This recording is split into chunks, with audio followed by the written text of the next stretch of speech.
Enregistrement. Parfait. OK, bonsoir les amis, militants, militantes, sympathisants, sympathisants de notre parti, le MRC.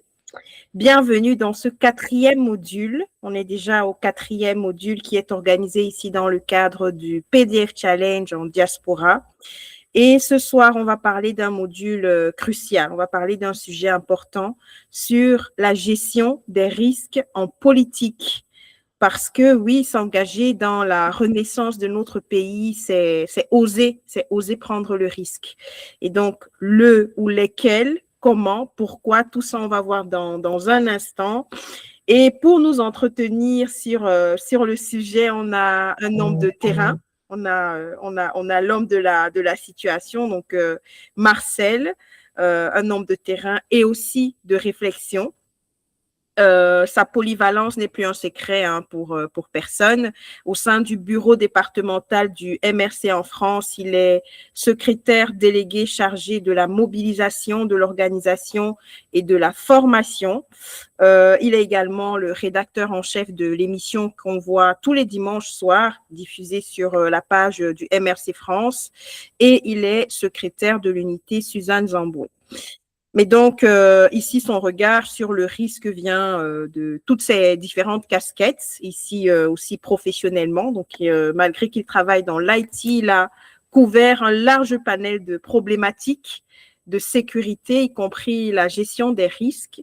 Et donc, c'est à partir de là qu'on va challenger un petit peu ce qui va nous transmettre ici dans l'analyse, la démarche de comment gérer les risques, une méthode qui va justement nous partager aujourd'hui. Et donc, grand merci Marcel qui a quitté les tribunes. Vous savez, Marcel est d'habitude à la technique, mais aujourd'hui, il sera là en tant que formateur. C'est une chance. Je parlais de ces différentes casquettes.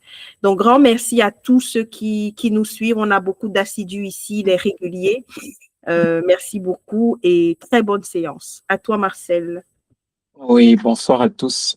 Pour commencer, je vais citer quelques proverbes qui vont peut-être venir pendant notre séance aujourd'hui. Et le challenge pour vous, ce sera de les repérer pendant que on fera l'exposé. Et à la fin, il y aura un petit prix pour celle ou celui qui les aura tous repérés ou qui aura repéré ce que je ne citerai pas. Alors, je les cite.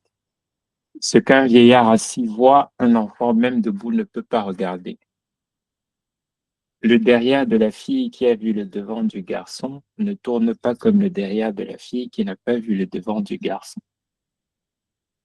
Comme on touche une sans faire bouger l'autre. Vous pouvez aussi dire qu'il les a dites dans ces phrases. Et la dernière, celui qui a vu le lion et celui que le lion a vu ne courent pas de la même manière. Voilà, il faudra les détecter. Donc, on va commencer. On aura une première partie où on va être dans la théorie de la gestion des risques. C'est quoi un risque? Comment on l'évalue? Comment on le maîtrise? Pourquoi il faut prendre des risques parfois? Et après, dans la deuxième partie, on sera dans le concret de la vie politique avec 4 cas pratiques où vous aurez l'occasion pour certains d'entre vous, si vous voulez, de monter sur la scène et de participer à la résolution, l'analyse de ces cas. Le premier cas, ce sera le militant qui veut le changement, le citoyen, on va dire, qui veut le changement. Le deuxième cas, ce sera un parti politique comme le MRC. C'est quoi ces risques? Qu'est-ce qu'il doit faire? Qu'est-ce qu'il fait? Le troisième cas, ce sera un militant du MRC que l'on peut considérer comme une vitrine du MRC qui doit prendre la parole. Et là, on va faire le lien avec le PDF Challenge. Et le dernier cas, ce sera le cas du RDPC. Et pour comprendre aussi les éléments stratégiques de pourquoi ils font ce qu'ils font par rapport à leur analyse de la situation. Comprendre ce qu'ils font, ça nous permet aussi de savoir ce qu'il faut qu'on fasse en retour. Commençons donc. N'hésitez pas à poser vos questions au fur et à mesure dans le chat. Il y a plusieurs sous-parties. C'est bien de les poser, de lever la main et pour qu'on on résolve le point avant de continuer. C'est important que chacune de ces sous-parties soit comprise. Première grande partie, l'introduction. Nous avons tous une notion du risque. Nous avons vu le jeune Patrick Mungue qui a été, il est au tribunal militaire, hein, et il a été, son passage a été renvoyé au 25 mai, et il est au tribunal militaire pour avoir fait le commentaire suivant que l'on peut voir suite au décès de l'ancien président du Sénat. Suite à ça, il y a beaucoup de gens qui, sur les pages des Humains ou autres, se sont mis à dire je ne commande plus. Voilà, donc ça, c'est une première notion du risque. Avant ça, on peut les appeler des héros, hein. On a Ibunissak, on a le professeur Foguet, ils sont toujours en prison. On a Maurice Kamto qui lui-même a été en prison, a subi un certain nombre de privations de liberté et autres contraintes. On a Anissé Kane qui est décédé en prison. Les obsèques, c'était la semaine dernière. Euh, on a toujours Dieukam Chamini qui est toujours en prison. Le professeur Abba Oyono qui a également fait la prison dans les mêmes circonstances, plus tous ceux de la crise post-électorale. Donc, ce sont des gens qui concrètement vivent dans leur chair les conséquences d'une politique et qui, pour les autres, donnent la notion de risque. Cette notion-là qui est là, qui est diffuse. Mais elle n'est pas qu'en politique. Et dans la suite de l'exposé, on va prendre des exemples divers et variés dans plein de thèmes de la vie pour qu'on comprenne bien les différents concepts et les différentes notions. Ceux qui, dans leur boulot, font déjà de la gestion du risque m'excuseront, peut-être parce qu'on va rentrer dans un peu trop de vulgarisation, mais c'est important que chacun d'entre nous comprenne bien ça. Le risque est partout et tout peut être risque. Vous avez une maman qui dit à son fils qui va faire du vélo, ne prends pas de risque. Et lui, il dit, je risque quoi? Ça, c'est la vie c'est les scènes de tous les jours. C'est cet exemple, on peut l'étendre au transport. Vous allez faire un voyage sur l'Axe-Lô. Vous voyez que les gens n'ont pas de ceinture, les voitures n'ont pas de contrôle technique. Qu'est-ce qu'on risque? Vous avez un deuxième exemple, ça c'est du foot. Je vous ai dit qu'on peut prendre des exemples partout. C'est ceux qui aiment le foot. Ça, c'est le match Manchester City-Arsenal d'il y a 2, 3 semaines. Euh, et Donnarumma, en dégageant, s'est fait contrer par lui et il y a eu but. C'était le but de l'égalisation. Et c'était à ce moment-là du match, c'était un tournant pour le titre en Angleterre. Ça, c'est une prise de risque qui a entraîné une conséquence.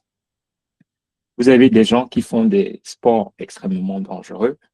Certains vont dire, mais ils sont fous, alors que eux, ils estiment que c'est ce qu'ils veulent et c'est ce qu'ils leur vont. Comment ils fonctionnent, quelle est leur analyse, quelle est leur approche du risque. On aura aussi l'occasion d'expliquer un petit peu comment tout ça se passe. Vous avez les risques industriels où on va dire à chacun interdit au public d'entrer pas. Voilà, vous voyez tout ce qui peut vous arriver, l'électrocution, chute d'objets lourds, glisser, l'huile, machin. Enfin, il y a plein de risques sur cette seule affiche. Vous avez les risques liés aux différents investissements. J'ai résumé ça avec, ça c'est un site COFAS, je crois, qui donne un risque payé au Cameroun de C. En passant, on dira que la Côte d'Ivoire, c'est B, par exemple, ou d'autres pays, c'est mieux que nous. Et donc, celui qui a son argent, qui se dit, est-ce que je vais investir dans ce pays, il évalue les risques à partir de notations comme ça, de sites comme ça, il évalue les risques de son investissement. Et donc, ça, c'est un critère qui s'étend à tous les types d'investissements que l'on peut vouloir faire. Et vous avez même des risques en amour. Euh, on dit aimer, c'est avant tout prendre un risque. On risque peut-être de se faire rejeter, on risque de perdre un confort parce qu'on va changer. Donc, il y a aussi des risques dans cette situation. On peut trouver des risques partout. Il y a aussi des risques naturels, des risques psychosociaux, des risques professionnels, des risques cyber. Toujours le même mot, un risque. Alors, quand on parle de risque, c'est important aussi de comprendre que quand le risque, ce n'est pas la situation dans laquelle on est. C'est c'est ce qui peut arriver quand on change de situation, quand on fait une action, quand on sort d'une zone de confort.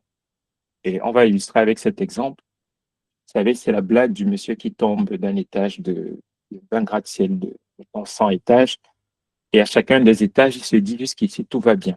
Parce que dans la situation dans laquelle il est, allongé confortablement, il est peut-être sur son canapé, son truc, il n'y a pas de problème. Par contre, quand il va arriver en bas, c'est quasiment certain qu'il aura un problème.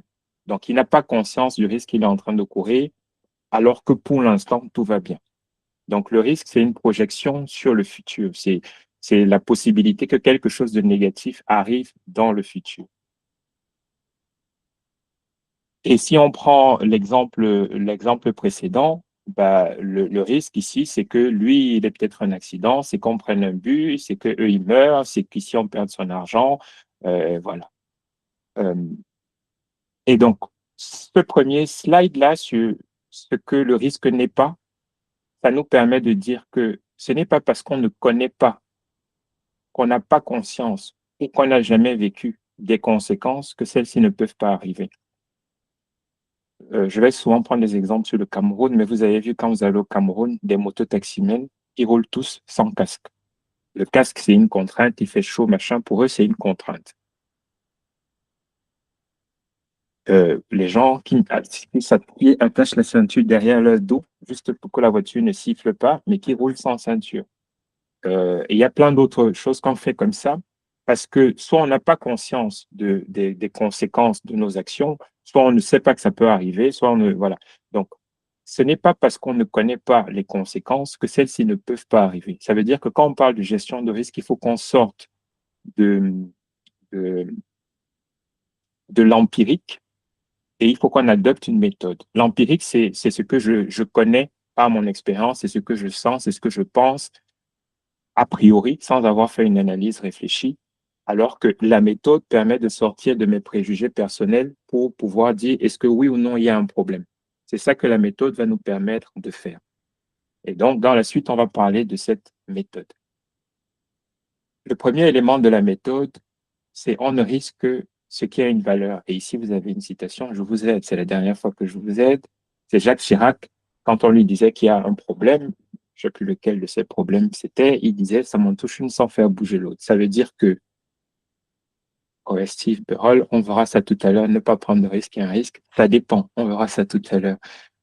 Ça m'en touche une faire sans bouger l'autre, ça veut dire que pour lui, ce dont on lui parlait à ce moment-là n'avait pas d'impact. Ce n'était pas important. Parce qu'il y a d'autres choses qu'il aurait, qu'il aurait euh, dérangé plus que ce qu'on lui disait. On ne risque que ce qui a une valeur. Donc là, le premier paragraphe, là, c'est connaître son yamo, connaître ce qui est important pour moi ou pour mon entité. Je reprends un exemple. C'est toujours la même maman avec son fils qui a grandi. Et là, elle lui dit, si tu épouses une femme qui sait cuisiner, sinon tu risques de mal manger. Donc le risque, c'est de mal manger. Et là, vous avez deux cas. Soit ce garçon, il pense comme Lady pense que l'homme, c'est le ventre et le bas-ventre. Et donc, pour lui, ça va être important. Ça va même être crucial d'épouser une femme qui sait préparer. Parce que sinon, il ne va pas bien manger. C'est important pour lui. Mais vous pouvez avoir ce garçon qui est un chef cuisinier, qui sait préparer, qui aime cuisiner et qui peut même apprendre à sa femme, ses enfants, à préparer. Donc, il n'a pas besoin d'épouser quelqu'un qui sait préparer parce que lui-même, il sait le faire et il aime le faire. Vous comprenez que pour ces deux personnes, cette, la situation où vous avez une femme qui ne sait pas préparer n'a pas du tout la même importance. Pour un, c'est un problème, pour l'autre, ce n'est pas un problème. Pourtant, c'est la même situation parce qu'ils ont des yamos différents. Un autre exemple, c'est une image, je ne sais pas si elle est connue ou pas, hein, mais c'est une dame, elle dit qu'elle a un business à 1 million sans Internet. Donc, ça veut dire que tu mets 1 million et tu vas gagner plus d'argent. C'est ce qu'elle promet. Si vous prenez la dame, la jeune veuve là, qu'on a vue récemment sur les réseaux sociaux, notamment la page de Valsero, qui avait des problèmes avec MTN. Je crois qu'elle avait 600 000 qui avaient disparu dans son compte MTN. Et là, il y a des gens qui l'ont un peu aidé et peut-être que maintenant, elle a 1 million.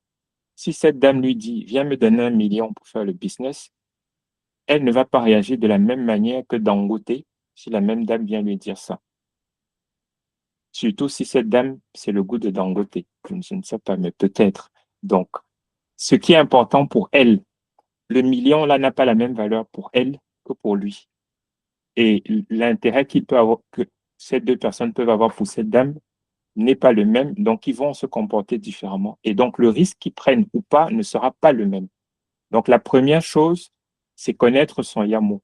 Et dans la partie le sujet de la gestion de risque, on appelle ça définir les biens sensibles. Pour une entreprise, les biens sensibles, ça va être son image, ça va être l'immobilier, ça va être la santé de ses collaborateurs, ça va être la perception que les clients ont, c'est les biens sensibles. Le petit qui faisait du vélo, les biens sensibles, ça va être l'intégrité physique. Et donc, si on va d'ailleurs prendre ces exemples. Ici, le bien sensible, c'est l'intégrité physique du petit. Là, le bien sensible, c'est de ne pas concéder un but. Là, c'est sa vie. Là, c'est la vie. Là, c'est le capital qu'on peut mettre. Et là, comme on disait, c'est mon ego, mon amour propre de je ne veux pas me faire rejeter ou mon confort, je ne veux pas aller déménager, je ne veux pas prendre de risques, ma vie me plaît comme elle est. Donc, je préfère renoncer à ce truc. Donc, chaque entité définit ses biens sensibles. Mais c'est la première étape. Il faut commencer par dire qu'est-ce qui est important pour moi, qu'est-ce qui est important pour l'entité à laquelle j'appartiens ou l'entité pour laquelle je travaille. C'est la première chose, définir les biens sensibles. Une fois qu'on sait ce qui est important pour nous, la question qui suit, c'est qu'est-ce qui peut porter atteinte à ces biens sensibles? Et là, vous avez un proverbe qui dit, celui qui épouse une belle femme est comme celui qui cultive le maïs au bord de la route. C'est un proverbe africain, c'est pas de moi.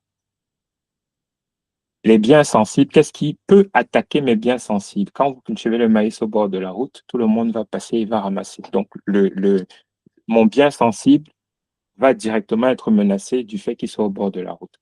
Donc, en gestion de risque, c'est ce qu'on appelle les événements redoutés ou encore les menaces. Qu'est-ce qui menace mes biens sensibles?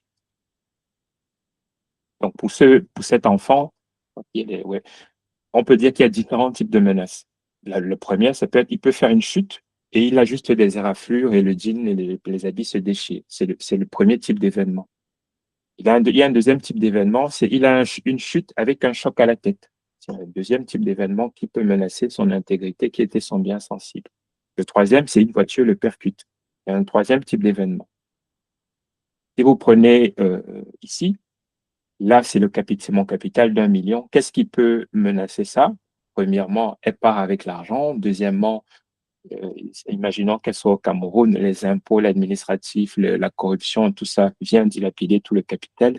Troisièmement, elle crée un business, elle crée un poulailler ou quelque chose comme ça, mais le personnel n'est pas qualifié, donc ça ne marche pas. Quatrièmement, on a des problèmes d'infrastructure, elle crée son poulailler, mais il n'y a pas l'électricité pour les couveuses, il n'y a pas les routes pour externaliser le plantain, il n'y a pas ci, il n'y a pas ça, et finalement, le business tombe. Et j'ai mis les événements de 5 à 765 parce qu'il y en a beaucoup dans notre pays, malheureusement, pour ceux qui veulent entreprendre, font que mon capital d'1 million ou mon investissement d'1 million devient menacé. Et je vous disais qu'on peut avoir cette approche sur pas mal d'exemples. Et là, je prends l'amour ou les relations interpersonnelles. Premier cas, elle dit oui. Eh ben, elle dit oui, ça veut dire que euh, euh, je perds le confort que j'ai, je perds mes habitudes, je rentre dans l'inconnu et l'inconnu, ça me fait peur. Deuxième cas, elle dit non, là, c'est mon ego, mon amour propre, la vision que j'ai de moi-même qui est attaquée et du coup, ça me fait également peur. Voilà, dans ce cas, je fais rien. Donc ça, c'est les menaces. Donc là, et le troisième truc, c'est le foot. Et là, le risque, c'est d'être contré. C'est l'événement, pas le risque. C'est la menace. Voilà. Les menaces sur les biens sensibles s'appellent les événements redoutés. C'est ce qu'on redoute. On n'est pas encore au niveau du risque. On est toujours dans les événements. Et jusqu'à ce stade, tout est clair. Si vous avez des questions, comme on a dit, n'hésitez pas à réagir. Après les menaces, il faut maintenant évaluer le risque. Celui qui a vu le lion et celui qui n'a pas vu et celui que le lion a vu n'ont pas le même risque qu'il gère. Ils ne vont pas l'évaluer de la même manière. Et c'est ce qu'il faut qu'on fasse aussi de manière précise. Pour évaluer le risque, la première étape, c'est d'abord évaluer l'impact. On a dit tout à l'heure, le risque, c'est ce qui peut arriver quand on change d'état. Dans ce qui peut arriver, il y a arrivé. Chirac disait, ça m'en touche une sans faire bouger l'autre. Ça veut dire que rien ne s'était passé. Donc, ce qui arrive, c'est ce qui nous impacte, c'est ce qui nous frappe. Si ça ne nous frappe pas, c'est que c'est comme une piqûre de moustique, ça ne compte pas. De moustique qui n'a pas le chikungunya ou le palu, ça ne compte pas. Donc, la première chose, c'est l'impact de l'événement redouté. On vient de voir les événements redoutés. Quel est l'impact sur le bien sensible? Quel est l'impact sur notre yamo? il y a plusieurs manières d'évaluer les impacts. Il y a plusieurs échelles. Oui, Elie. Oui, mon cher Marcel, c'est que tu as la première partie où tu disais qu'il fallait évaluer l'impact. Je voudrais qu'on fasse un petit jeu en demandant pour le parti, si on ramène ça à notre parti. On va le faire après. Ok, ça va. On va le faire après. C'est dans la dernière partie, comme je dis. Ok, ça va, merci. Je disais, il y a plusieurs échelles d'évaluation des impacts. Là, je vous ai mis un exemple, c'est une entreprise. Donc, dans leur politique de gestion du risque, voilà comment ils évaluent les impacts. Est-ce que c'est insignifiant pour l'entreprise? Est-ce que ça cause du tort à l'entreprise? Est-ce que c'est grave sans menacer à la vie de l'entreprise? Est-ce que ça peut faire fermer l'entreprise ou une partie de l'entreprise? Voilà les 4 niveaux d'impact. Mais vous avez d'autres. Et donc, ça, c'est le vélo. Tout à l'heure, je vous disais, le petit qui fait du vélo, il n'a pas d'atteinte physique, il tombe, mais il n'y a aucun problème. Il tombe et il a des égratignures et des dégâts vestimentaires. Il tombe, il a une blessure grave et il décède. Ça, c'est le maximum des impacts. Pour le football, le Donnarumma et l'attaquant d'Arsenal, il peut être contré sans prendre de but. Il n'y a pas beaucoup d'impact, à part avoir un peu peur, à faire peur à ses spectateurs, à ses supporters. Il peut prendre un but sans impact sur le sort du match. Il menait 4-0, il prend un but. Il peut prendre un but qui fait perdre le match et il peut prendre un but qui fait perdre la finale de la Champions League ou de la Coupe du Monde. Et l'impact n'est pas le même. Pourtant, c'est le même événement. L'événement, c'est être contré et prendre un but, mais l'impact est différent. L'impact n'est pas le même. Donc, selon la situation, selon vos biens sensibles, vous n'aurez pas le même impact. Donc, il faut faire cette évaluation. Quand on est habitué, on la fait plus ou moins. Et on la fait tous les jours, hein. Quand on conduit, quand on parle à quelqu'un, quand quelqu'un est menaçant, on fait tout le temps des évaluations. Et c'est souvent inconscient. Ce qu'il faut, c'est peut-être être conscient de ce qui se passe dans notre cerveau pour pouvoir peut-être contrôler et éviter aussi des fausses peurs demain. On y reviendra. Donc là, on est dans la mesure du risque et avec la première partie qui est l'évaluation de l'impact. La deuxième partie dans la mesure du risque, quand on dit ce qui peut arriver, c'est le peut. On disait tout à l'heure, le risque, ce n'est pas la certitude. Ce n'est pas certain. Si c'est certain, on n'est plus dans le risque, on est dans la gestion, on gère, on est déjà dans la catastrophe. On est là, on gère. Ce n'est plus une question de risque. Et donc, c'est la probabilité d'occurrence. La question qu'on se pose, c'est quelles sont les chances de l'événement redouté de survenir? Quelle est la probabilité pour qu'il tombe? Quelle est la probabilité pour qu'il prenne un but? Quelle est la probabilité pour que mon argent soit perdu si j'investis? Quelle est la probabilité pour que, voilà. Quelles sont les chances que ça arrive? Donc, on récapitule. On a, si ça arrive, quel est l'impact? Et après, on a, quelles sont les chances pour que ça arrive? Là également, il y a des échelles. Je suis toujours dans l'entreprise. Là, l'échelle 0, c'est impossible, ça ne peut pas survenir. 1, c'est très improbable. 2, c'est possible, mais c'est quand même improbable. 3, c'est probable, ça va arriver un jour. Et 4, c'est quasiment certain. C'est très probable, ça va sûrement arriver à court terme. Et on se prépare différemment selon les cas. Il y a d'autres manières de faire cette échelle où on va faire des probabilités d'occurrence. Voilà, ça dépend. Il y en a plusieurs, donc ne seront pas bloqués sur telle ou telle méthode. Vous serez libre plus tard d'utiliser celle que vous souhaitez. Et là, c'est encore une quatrième où, voilà. Et vous voyez toujours les couleurs. On part du vert ou bleu vers du rouge foncé. C'est toujours comme ça. Et donc, on rappelle, définir les biens sensibles, identifier les événements qui menacent les biens sensibles et mesurer le risque en évaluant l'impact des événements redoutés et en évaluant la probabilité d'occurrence. Donc, si on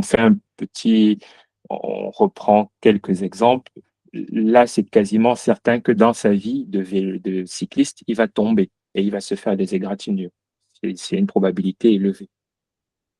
Dans ses chutes, peut-être qu'il aura il va de temps parfois ou une ou deux fois tomber une chute plus grave, ça peut arriver.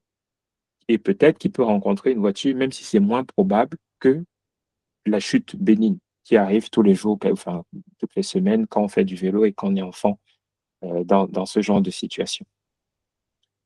Voilà. Une fois qu'on a l'impact et qu'on a la probabilité, on va maintenant connaître le risque. Et on va connaître le risque en croisant les deux. C'est ce qu'on appelle une matrice où comment ça se lie. Sur cette échelle, c'est l'impact et cette échelle, c'est la probabilité. Et donc, si mon risque, par exemple, a un impact de 2 et une probabilité de 1, il va être ici. Le vert, ça veut dire que c'est un risque faible, c'est un risque 1. Jaune, c'est un risque moyen acceptable. Quand on rentre déjà dans le orange, orange, c'est un risque important et on appelle en général ça un risque non acceptable. On verra ce qu'on doit faire dans ces cas-là. Et le rouge, c'est un risque très grave. Là, on ne peut pas décemment laisser ça comme ça. Quand on a un risque qui est tagué impact fort, probabilité forte, on ne peut pas laisser ça comme ça sans rien faire. Il faut faire quelque chose. Donc, à ce stade, on est capable d'évaluer un risque et pour illustrer ça, on va prendre des exemples. Alors, d'abord, je présente quelques exemples de matrices. Comme je vous disais, il y a plusieurs choses qui existent. Il y a des matrices de ce style, il y a des matrices avec plutôt 5 fois 5. Enfin voilà, il y a de tout.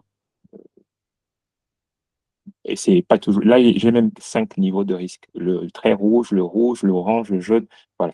Le vert et puis le très vert. Il y a même 6 niveaux de risque. Mais c'est toujours la même logique. Et donc, on va maintenant faire quelques exemples. Et là, je vous invite à soit me challenger parce que c'est certes une méthode qui a pour objectif d'utiliser des éléments objectifs, mais qui est subjective parce que ce sont des gens qui s'asseyent pour dire je pense que l'impact est 2 ou je pense que la probabilité est 2. C'est du subjectif. Mais c'est dans le cadre d'une méthode. Donc, ça peut se challenger. Donc, n'hésitez pas à challenger les exemples que je vais maintenant proposer. On revient sur le petit qui fait du vélo. Il fait chute avec éraflure. Et on a dit que là, c'est la couleur de cet événement. Donc, sur la matrice, moi, je propose, c'est probable que ça arrive avec une conséquence modérée. Donc, c'est un risque 3. Voilà l'évaluation que j'ai faite. C'est probable, mais la conséquence est modérée. Chute avec choc à la tête. Là, choc à la tête, ça peut aller jusqu'au décès ou à une hémorragie interne ou quoi comme ça. Donc, l'impact, il est très élevé, mais la probabilité d'occurrence est modérée. Et là, vous voyez que c'est un risque qui est rouge. Et on vient maintenant sur le foot. Vous êtes contré en dégageant sur le côté. Vous êtes gardien, vous êtes contré en dégageant sur le côté. La balle va aller en touche. Donc, l'impact est négligeable puisque la balle va aller en touche. Et la probabilité est modérée parce que ça peut arriver dans un match. Vous êtes contré face au but. Et donc, ça fait but. Si vous êtes contré face au but, le ballon va aller dans votre but. Mais vous menez 3-0. Qui se propose de m'aider en termes d'impact, par exemple? Vous menez 3-0, on est à la 85e minute et vous êtes contré. Donc, l'impact, il est modéré et la probabilité est modérée. Donc, le risque, il est là.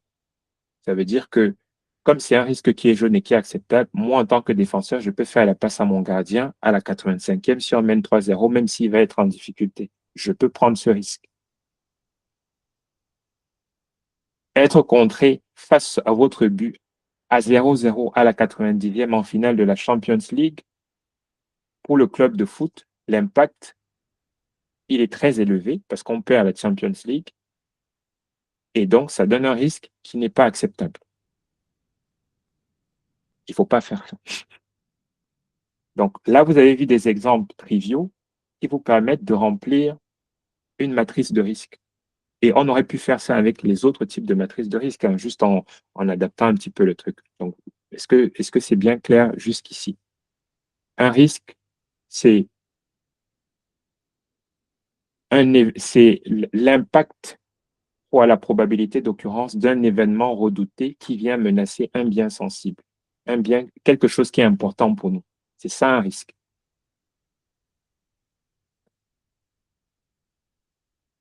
Donc, je viens de dire qu'il y a des risques acceptables et il y a des risques qui ne sont pas acceptables. Donc, le danger, ce n'est pas le risque, c'est l'impréparation face au risque. Qui dit impréparation dit que, enfin, le contraire d'impréparation, c'est la préparation. Ça veut dire que j'ai d'abord évalué a priori quels pouvaient être mes risques. Une fois que j'ai évalué quels pouvaient être mes risques, qu'est-ce que je fais? C'est la question qui suit. On revient sur ce qu'on vient de montrer là, et on va se concentrer sur les deux risques rouges là, qui sont la chute à vélo avec choc à la tête et puis être contré face au but à la 90e minute. On va se concentrer sur ces deux risques. On les remet.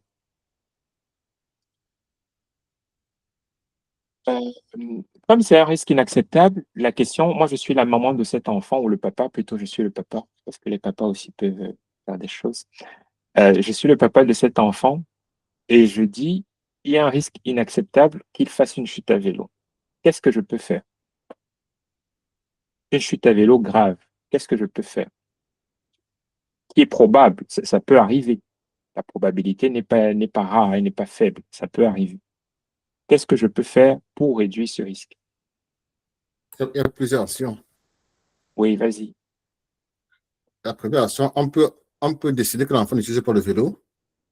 C'est-à-dire, on peut décider que l'enfant n'utilise pas le vélo. C'est une action. On peut, par exemple, ou à défaut, on peut donner un casque à l'enfant. Okay. On peut demander à l'enfant de prendre un trajet où il y a moins de risques. OK. Ouais. Voilà, très bien. Je reviens sur, on peut dire de ne pas prendre le vélo. Dans les biens sensibles de l'enfant et de ses parents, il y a la vie ou l'intégrité physique de l'enfant. Mais dans les biens sensibles de l'enfant, il y a le plaisir à faire du vélo. Et qui peut même aussi être un bien sensible pour le parent, parce que demain, quand il sera adulte, il faut qu'il sache faire du vélo. Donc, il faut qu'on lui apprenne le vélo. Donc, si tu dis, il ne fait pas de vélo, tu crées un autre problème sur un autre bien sensible. Moi, si je vois ce risque, je me dis, l'impact, il est là. Le problème n'est pas tellement la probabilité. Et même si je réduis la probabilité d'occurrence, je vais toujours être dans un risque orange. Il faut vraiment la réduire beaucoup. Et tout le monde peut faire une chute à vélo pour arriver ici. Donc, la priorité ici, c'est de baisser l'impact. C'est la priorité. Et on dit, on veut éviter un choc à la tête. Pour baisser l'impact, moi, je fais ce que tu as dit, je mets un casque. Il va mettre un casque. Ce n'est pas optionnel. La photo que vous avez vue au début, j'ai demandé à ChatGPT de me faire une maman qui parle à son fils, machin. Nous Il a n'avons pas fait les une images. photo. Nous n'avons pas les images depuis le début. Hein. Pas depuis le début. Vous n'avez pas les images? Depuis le début, non. Oh là là. Vous n'avez pas. Voilà, Vous je me suis dites resté rien? calme en me disant que c'est parce que je suis venu en retard. Et voilà, là, maintenant, on a les diapos. C'est Vous vraiment ne bon. dites rien? Sorry. Oh là Oui, là là si, là. si, quand on a ça, on a vu. Tu parles de quoi? Sorry. Et vous ne dites rien. Bon, rapidement, je remonte quand Merci. même. C'est important. Non, non, mais c'est pas sérieux, les gars et les filles. En tout cas, moi, je les vois, les images. Maintenant. Oui, maintenant, oui, mais rapidement quand même. On va aller vite. Donc, il y avait Patrick Mungue, il y avait Bibou Nissa Alain Foguet, il y avait le risque est partout avec les différentes images. Donc, Donnarumma qui est contré, celui qui fait le sport dangereux. Ça, c'est les risques industriels. Les investissements, le Cameroun qui est pas bien noté. Et puis, aimer, c'est avant tout prendre un risque. Il y avait ça, il y avait la chute là, jusqu'ici tout va bien, celui qui à chaque étage dit jusqu'ici tout va bien et qui ne voit pas qui va aller s'écraser. Et on disait les conséquences, ce n'est pas parce qu'on ne connaît pas les conséquences qu'elles ne peuvent pas arriver. Donc il faut qu'on sorte de l'approche empirique pour avoir une approche méthodique. Connaître son YAMO, et là il y avait deux choix, soit l'enfant il est comme le gars dont les dipos on se parle, qui aime le ventre et le bas-ventre, et donc lui, pour lui, c'est important d'avoir quelqu'un qui s'est préparé, et l'autre, c'est celui qui est lui-même chef. Et le deuxième, c'était cette dame qui dit qu'elle fait un business à 1 million, et on disait, si c'est elle, elle ne voudra pas parce qu'1 million, c'est important pour elle, et si c'est lui, il pourra parce que c'est pas important pour lui, même si ça ne marche pas. Donc, il faut connaître ce qui est son bien sensible. Et après, c'est qu'est-ce qui peut porter atteinte à mon bien sensible. Donc, on disait pour lui, ces chutes, il y a plusieurs événements qui peuvent menacer le bien sensible. Pour elle, il y en a plein d'autres. Elle fuit avec l'argent, les impôts, les administrations, la corruption, le personnel qui n'est pas qualifié, les problèmes d'infrastructure, ainsi de suite. Ici, c'est que elle dit oui ou elle dit non, le confort ou bien mon ego. Et là, le troisième, c'est être contré. Ça, c'est les menaces. Et on disait, donc ça, c'est les événements redoutés. Et après, on disait, il faut évaluer le risque. Évaluer le risque, c'est d'une part, l'impact. Si l'événement se produit, quel est l'impact sur le bien sensible? Et il y a différentes matrices qui permettent d'évaluer le risque, qui permettent d'évaluer l'impact. Et là, c'était sur l'enfant. Il n'y a pas d'atteinte, il y a des blessures légères, il y a des blessures graves, il y a le décès. Et là, c'est sur le foot. Voilà. Première étape, évaluer l'impact. Deuxième étape, euh,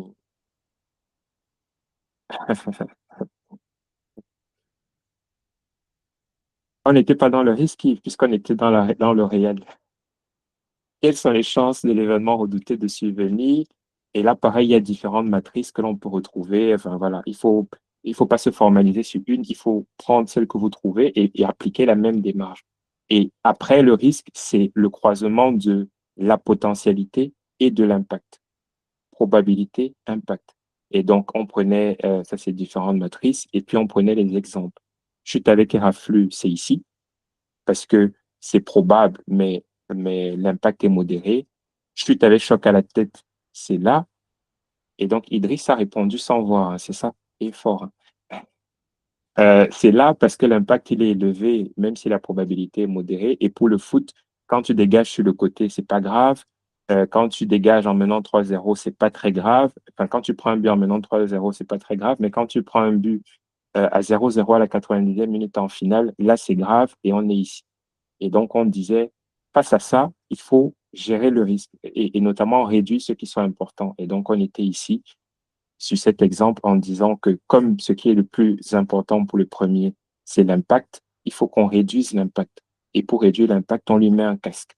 En mettant le casque et en lui apprenant, en l'accompagnant au début pour lui dire fais attention, fais ci, fais ça, en lui donnant quelques règles, on réduit l'impact, mais on réduit aussi la probabilité. Du coup, ce risque, il passe de là à là. On l'a réduit, il devient jaune et donc acceptable. Il va moins tomber. Et s'il tombe, comme il a le casque, il y aura moins d'impact. Donc, il peut faire du vélo. Pour le foot, euh, euh,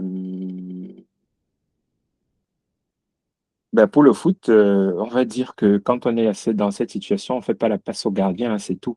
Il y a pas, on ne prend pas de. D'ailleurs, vous savez, au foot, le gardien, souvent, il dit on ne prend pas de risque. Ou le coach, on ne prend pas de risque. On a même eu un coach qui disait joue sur le côté. Il disait ça à un de nos gardiens de but, ça crée plein de problèmes. Pour ceux qui ont la référence, joue sur le côté. Voilà. Alors, on sort de ces deux exemples pour prendre les cas des accidents de la route. De prendre le cas des accidents de la route au Cameroun, où par défaut, vous allez être, c'est probable que ça arrive, hein, c'est pas rare, et je parle aussi des accidents de moto. J'ai regardé les dernières statistiques, il y a environ, les chiffres officiels, hein, 2024, c'était environ 900 personnes qui sont décédées. Les chiffres officiels, je reprécise encore, mais vous savez qu'à la Cantini, par exemple, on parle de il y a un pavillon pour les motomanes, quoi. Donc, il y a beaucoup d'accidents.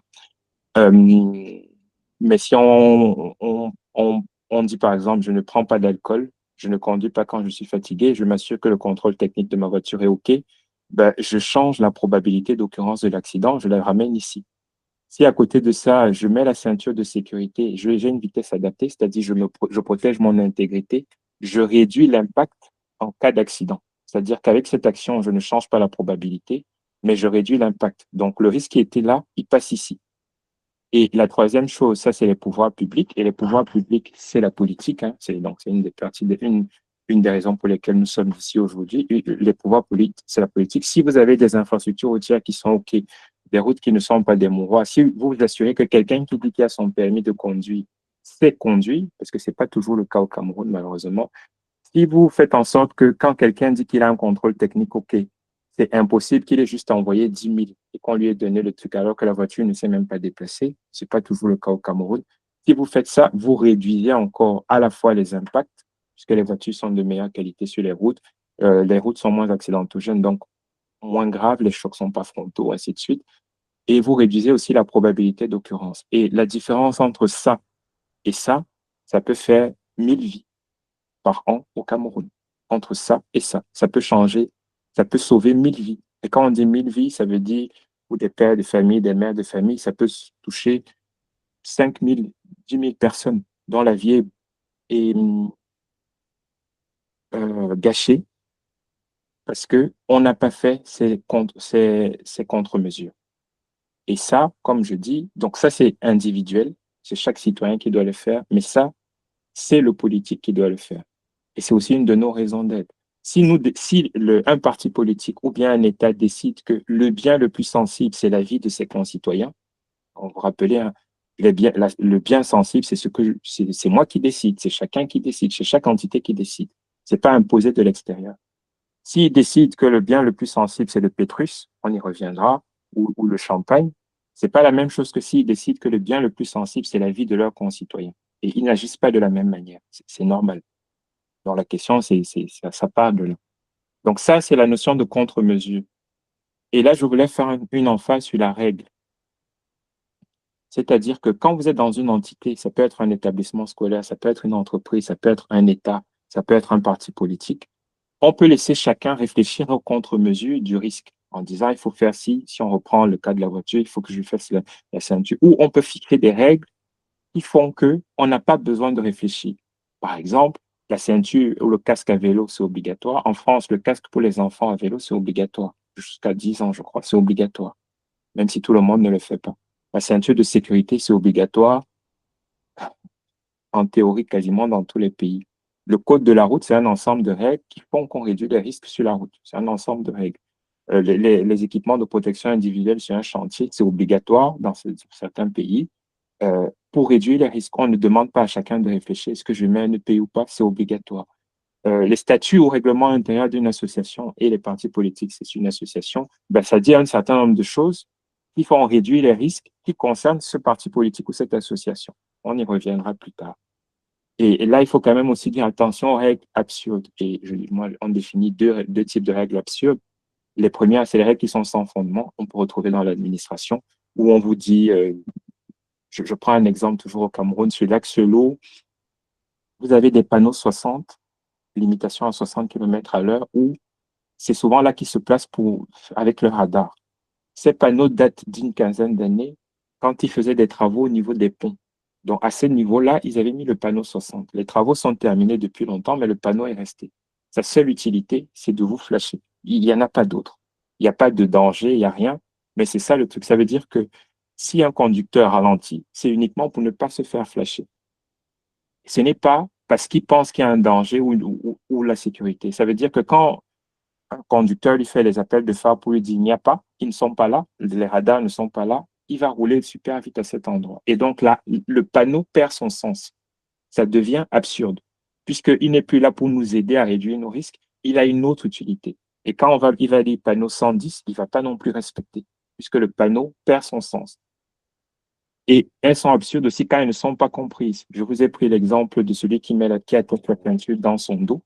Je ne sais pas ou qui conduit sa moto ou bien qui fait des dépassements qui n'ont aucun sens. Ce n'est pas pour quelqu'un. Il n'a pas compris que c'est pour sa propre sécurité, pour son propre bien sensible. Et la règle devient absurde. C'est-à-dire, s'il peut ne pas la respecter, il ne la respecte pas parce qu'il ne l'identifie pas comme concourant à sa protection. Donc, la règle est importante et il faut des bonnes règles, des règles pertinentes, adaptées et expliquées. Sinon, on essaye de la contourner ou on ne la respecte tout simplement pas. Et donc, là, nous en sommes là sur la partie réduire le risque. On a presque fini la théorie. Et donc, il y a quelqu'un qui a dit tout à l'heure quand on ne risque pas, on perd. Et oui, qui ne risque rien n'a rien. Quand on veut évoluer, progress always involves risk. You can't steal second base and keep your foot on first. Ça, c'est, je crois, du baseball.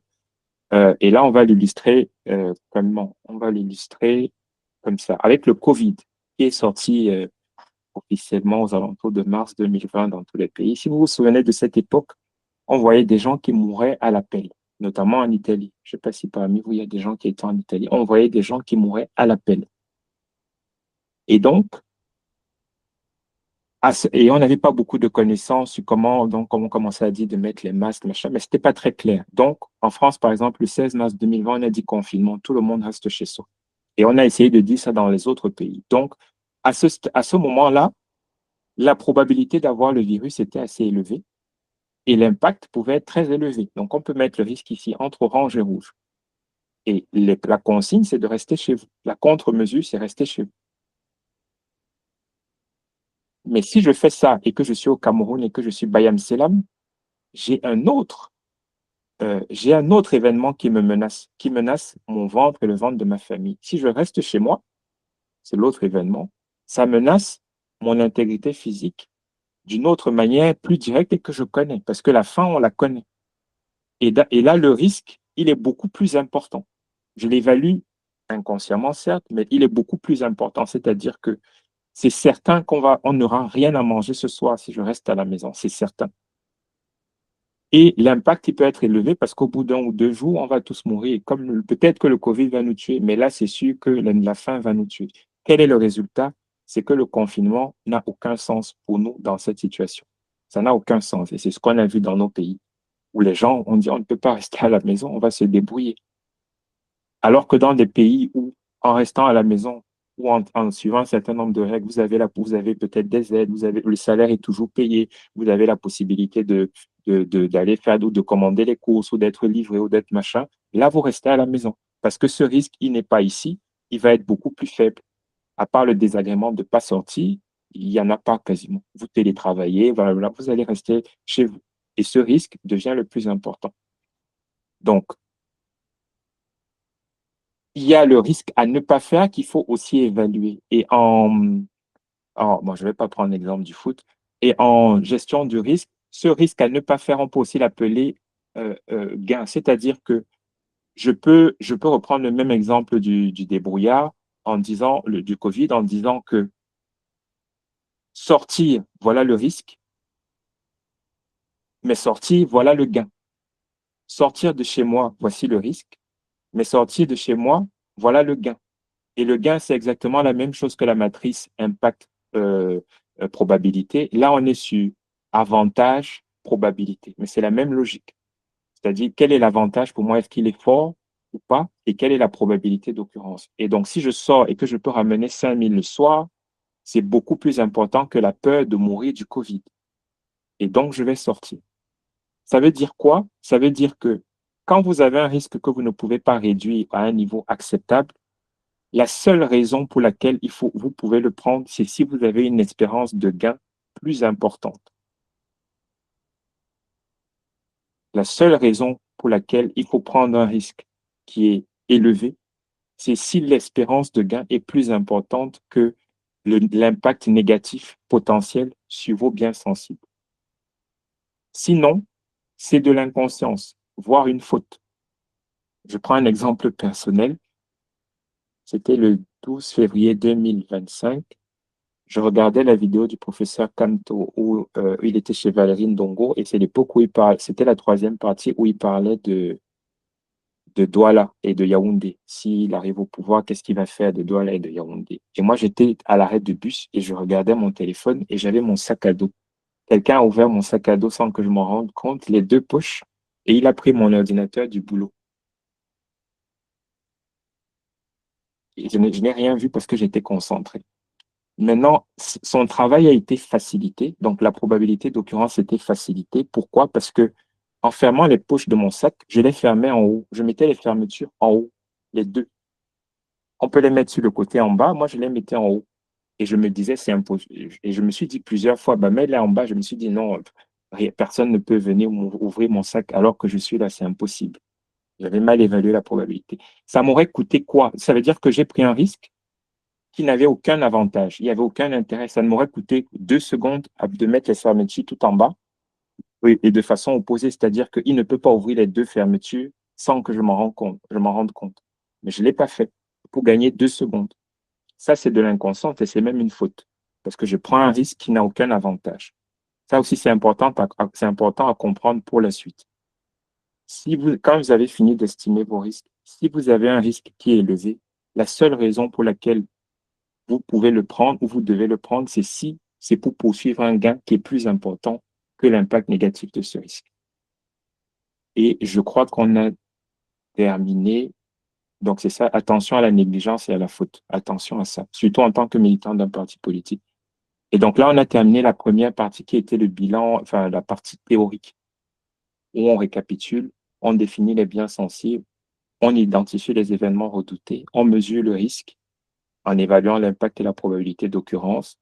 On réduit le risque, les risques importants, on les réduit en se basant sur les règles pertinentes et en appliquant des contre-mesures. Et puis, on prend le risque quand c'est nécessaire parce que c'est aussi la prise de risque qui nous fait avancer. Il faut la prendre, mais pas de façon inconsidérée. Voilà. Est-ce qu'à ce stade, il y a des questions, des remarques? On est dans les temps, je pense.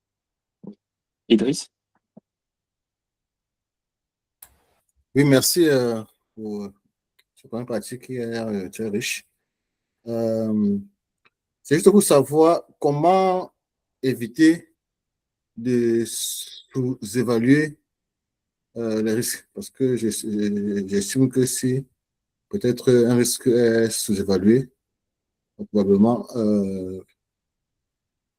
l'impact va être plus important. Donc, comment faire pour éviter de sous-évaluer afin de Alors, pouvoir.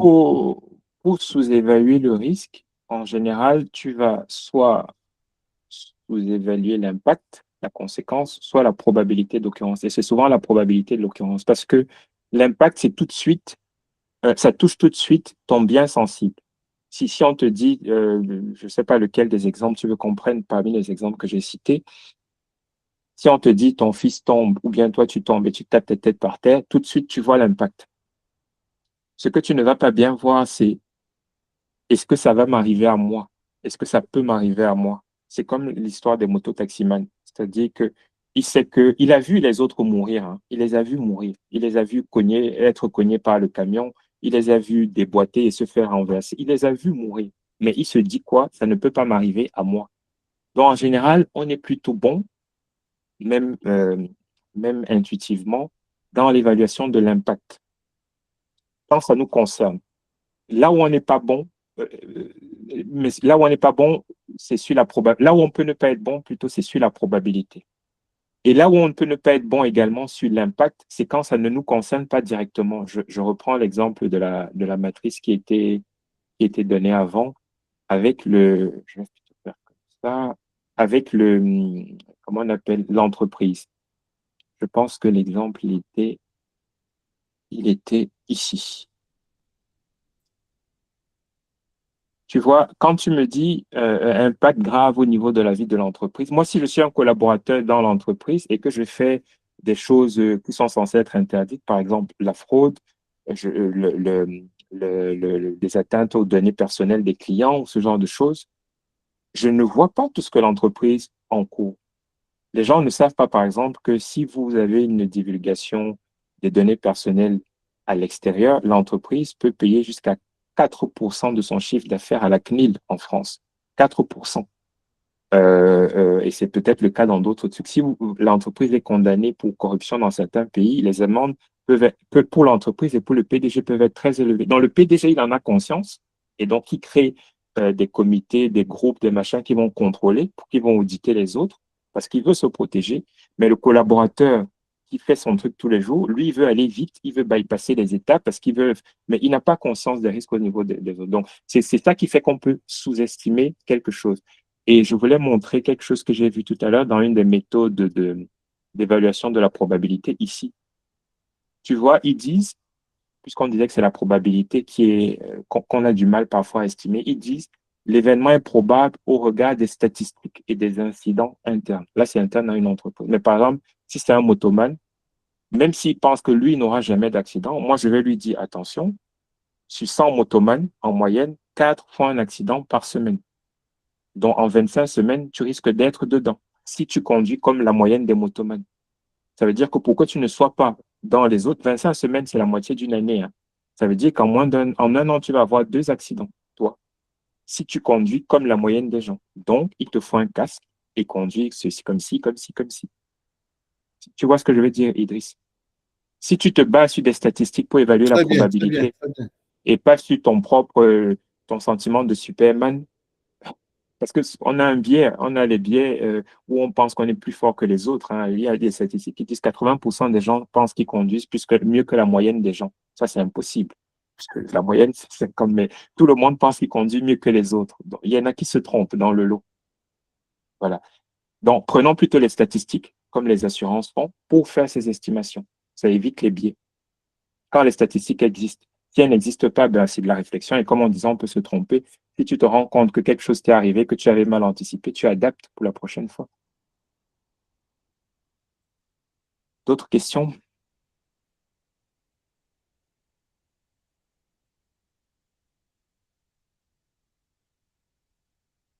Continue. Il y a un doigt? Il y a quelque chose? C'est quelqu'un qui est arrivé. Élie? Oui, oui, bonsoir à tous. Bon, je voudrais dire par rapport au risque, est-ce que ça ne dépend pas aussi des personnes? Est-ce que la personne qui est l'acteur n'impacte pas, n'a pas aussi sa façon de voir comment prendre ou ne pas prendre? Parce qu'on parle souvent des riscophiles, des riscophobes. Alors, si on prend celui-ci, qui fait ça, celui qui fait ça, ce sport-là, pour la plupart d'entre nous, je pense, dans ce col, si on veut dire, si on vous dit d'aller monter sur le dos de quelqu'un et d'être lâché en plein air, je pense qu'il n'y a pas beaucoup ici qui vont faire ça. Ils vont dire, en gros, le risque est élevé et je gagne quoi? Enfin, en fait, ça m'apporte quoi? Ça n'a pas de sens. Mais pour lui, ça a du sens. Pourquoi? Parce que dans son évaluation des biens sensibles, l'adrénaline, là, est importante pour lui. Pour lui, c'est important. Et il y a des gens, sans ça, ça ne vaut même pas la peine de vivre. Et on ne peut pas challenger la définition des biens sensibles des gens. Ce n'est pas quelqu'un d'extérieur qui va venir dire non, le bien, ce que tu dois aimer, c'est ça. Non. C'est chacun, surtout que on est libéraux. Ce n'est pas à nous de définir ce qui est important pour les gens. C'est chacun qui définit. Et moi, ce que je vous invite juste à faire, c'est de prendre quand même le temps de réfléchir à ce qui est important pour vous. Parce que si vous ne savez pas ce qui est important pour vous, vous faites des choses parfois que vous ne comprenez même pas. Vous ne comprenez même pas pourquoi vous les avez faites. En général, les gens qui font ce genre de sport, ils savent que c'est ça qu'ils aiment. Et ils ont bien conscience des risques, hein. C'est-à-dire qu'ils ont les parachutes et tout, ils ont pris toutes les contre-mesures. Ils savent que ça reste risqué, mais c'est ce qu'ils aiment. Et donc, ils vont le faire. C'est-à-dire que l'avantage est supérieur au risque. Ça revient à ce qu'on disait, ça revient à ce qu'on disait ici.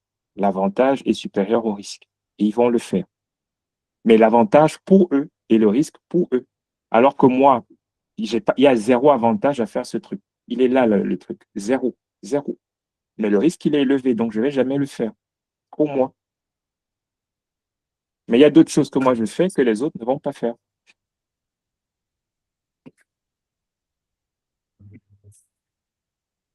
Good.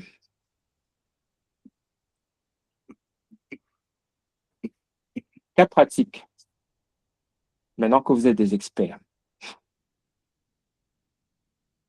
Premier cas, c'est le militant du peuple du changement. Vous savez qu'on a l'année 2025 a été très riche, très instructive et très révélatrice. On a vu différents types de comportements. Là aussi, c'est le résultat de ce que je vais montrer, c'est une évaluation subjective. N'hésitez pas à challenger. J'aimerais bien que là, vous réagissiez et que pour le prochain cas, ce soit même peut-être d'autres qui le fassent plutôt que moi. Je postule que pour les militants du peuple du changement, en moyenne, on va avoir 4 types de biens sensibles. Le premier, si on dit changement, c'est qu'on on en a marre des injustices, du sort des Camerounais, de la situation de notre pays, on en a marre de tout ça. Donc, c'est le premier des biens sensibles. C'est que on veut que ça change. C'est le premier des biens sensibles. Le deuxième, parce que c'est aussi important, il faut qu'on soit en vie et en liberté, qu'on voit nos enfants grandir.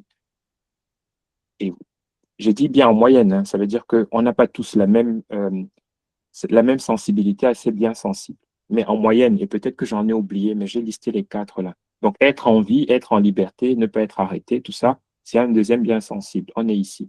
Le troisième, c'est ce que je mets dans mon ventre, bien manger. Est-ce qu'on me propose un poste? Voilà, il ne faut pas galérer, il faut que je puisse aussi manger le soir. Ça veut dire que si ça, c'est très important pour moi, si on me propose un business et que les autres me disent allons marcher, peut-être que je vais d'abord aller faire le business. C'est ça qui est le plus important pour moi, même si je suis de tout cœur avec eux. Et le quatrième, vu ce qui se passe sur les réseaux sociaux, j'ai mis l'image et la notoriété et les réseaux sociaux où ça peut être important pour certaines personnes, comment on les voit ou bien le nombre de likes, le nombre de machins. qui a sur Facebook ou TikTok ou tout ça. Donc, encore une fois, c'est chacun qui définit ce qui est le plus important pour lui. Et je vous ai proposé 3 profils. Le profil blanc, pour qui les choses les plus importantes, c'est le 1 et le 2, donc la lutte contre les injustices, et puis être en liberté et en vie. Le deuxième profil, c'est celui pour qui le plus important, c'est être en vie et en liberté, et puis pouvoir manger le soir, ou à midi, ou le matin. Et le troisième, le plus important, c'est bien manger et son image et sa notoriété. Les mêmes biens sensibles, on n'a pas la même sensibilité à ces biens sensibles. On a 3 profils et on a des événements redoutés. Premier événement redouté, on laisse le régime encore voler l'élection de 2025. Il est tranquille, il fait ses trucs il élimine le professeur Camto, il fraude, il fait machin, et tout se passe comme dans du beurre. Le deuxième, c'est se mettre en danger par ses actions. C'est un événement redouté, notamment si on veut sa vie ou sa liberté. C'est-à-dire, est-ce que si je vais marcher, je ne vais pas prendre un coup? Est-ce que si je reste à Garoua, je ne vais pas avoir des problèmes? Peut-être qu'il faut aller dans un autre pays. Se laisser corrompre par le régime, ça peut arriver. Le régime, lui, on verra par la suite, lui, il veut tout éteindre, il va essayer de corrompre certaines personnes. C'est un événement redouté. Et se faire traiter de vendu dans les réseaux sociaux. On aime bien traiter ceux qui ne pensent pas comme nous de vendus et vice-versa. Donc, c'est un événement qui peut aussi être redouté, notamment celui pour qui l'image ou celle pour qui l'image est importante. Donc, on va essayer de placer les risques liés à ces événements sur le tableau pour chacun des profils. On va commencer par le premier. J'espère que vous voyez bien. Et donc, moi, je propose, mais vous pouvez challenger, je vous répète, que pour l'événement, laisser le régime voler l'élection de 2025, puisque c'est son bien le plus sensible, la lutte contre ça, c'est quelque chose qu'il ne veut pas. C'est un risque fort, parce que si le régime vole l'élection, le Cameroun continuera d'aller mal et ce bien sensible sera impacté. Donc l'impact est fort, et comme il a déjà fait les années d'avant, il est probable. Donc il est là le risque. Il est aussi sensible à sa vie. Donc, se mettre en danger par ses actions, c'est aussi un risque important. C'est-à-dire que l'impact est fort. Et s'il va, connaissant le régime, il se dit, on va me taper, ou on va m'arrêter, ou on va me tuer, comme on a fait aux autres. Et le troisième, se laisser corrompre par le régime. Comme il n'est pas sensible aux histoires de niveau de vie, de bien manger et tout, la probabilité qu'il soit corrompu est faible. Mais s'il est corrompu, c'est très grave pour son objectif de lutte contre les injustices. Donc l'impact est fort s'il se laisse corrompre. Et l'image qu'il va donner aux autres, parce qu'il avait construit son image, et tout le monde va dire, regarde, on t'a acheté, maintenant tu es ministre ou tu es machin. Donc, on voit que les 2 risques en rouge, c'est ceci. Et on a dit tout à l'heure, quand un risque est rouge, il devient inacceptable, on ne fait rien. Donc, lui, il a un dilemme. Il ne peut pas laisser le régime voler l'élection, mais il ne peut pas se mettre trop en danger. Qu'est-ce qu'il va faire? Il va parler sur Facebook et il va faire des émissions, des lives, des trucs comme ça, mais il ne va pas aller à un certain niveau de risque. Mais il va essayer quand même de secouer le régime sans se mettre en danger. Peut-être qu'on est nombreux à faire ça ici, peut-être, mais voilà ce qui va se passer. C'est totalement logique. C'est ce qui va se passer. C'est ce qui se passe. Le deuxième profil, P2, lui, ce qu'il aime, il veut être libre et il veut bien manger. Donc, est-ce que pour lui, c'est un très grave problème si le régime vole l'élection? C'est un problème, mais ce n'est pas un très grave problème. E1 est là. Maintenant, est-ce qu'il va se mettre en danger alors que la priorité pour lui, c'est être libre et en vie? Non, c'est un très grand risque. Donc, il ne va pas le faire. Il ne va pas le faire. C'est un très grand risque. Est-ce qu'il va se laisser corrompre? Il aime bien manger, il aime bien l'argent. Il peut se laisser corrompre. Et s'il se laisse corrompre, ce n'est pas grave. Ce n'est pas très grave. Donc, comme ce qui est en rouge n'est pas acceptable, ce qui va se passer, c'est qu'il ne va pas se mettre en danger. Il ne va pas se mettre en danger. Il ne va pas accepter de prendre ce risque. Ce risque ne le dérange pas. Il ne va pas faire grand-chose pour lutter contre le régime. Et le risque de corruption, bah, il peut se laisser, pas il va, mais il peut se laisser corrompre. La probabilité est forte qu'il se laisse corrompre si on l'approche avec les bons arguments. Et le troisième profil, et moi je ne juge pas, hein, et pour le profil 1 et 2, on n'a même pas évalué se faire traiter de vendu dans les réseaux sociaux parce que ce n'était pas important pour eux. Donc, vous pouvez dire ce que vous voulez, on s'en fout.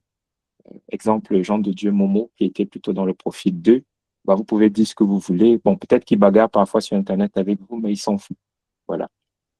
Euh, le troisième profil, c'est lui, c'est quoi qu'il aime? Bien manger et la notoriété. Ça veut dire que les histoires d'élection, il n'est pas dedans. Les histoires d'aller manifester, tout ça, il n'est pas dedans. Il ne va pas le faire. Donc, c'est pas, enfin, c'est pas, il n'est pas dedans. Ce qui devient inacceptable, c'est qu'on le traite de vendu. Ça, c'est un risque inacceptable, E4. Ça veut dire que comme il peut prendre, il peut prendre ce qu'on lui donne, ou les gens vont juger qu'il est bizarre et on va commencer à le traiter de vendu, il va réagir très, très, très violemment et ça va créer les bagarres, les machins et tout. Exemple, ce qu'on voit sur Internet. Donc, si vous connaissez des gens qui peuvent correspondre à ces comment on appelle, euh, profils, voilà les explications, hein.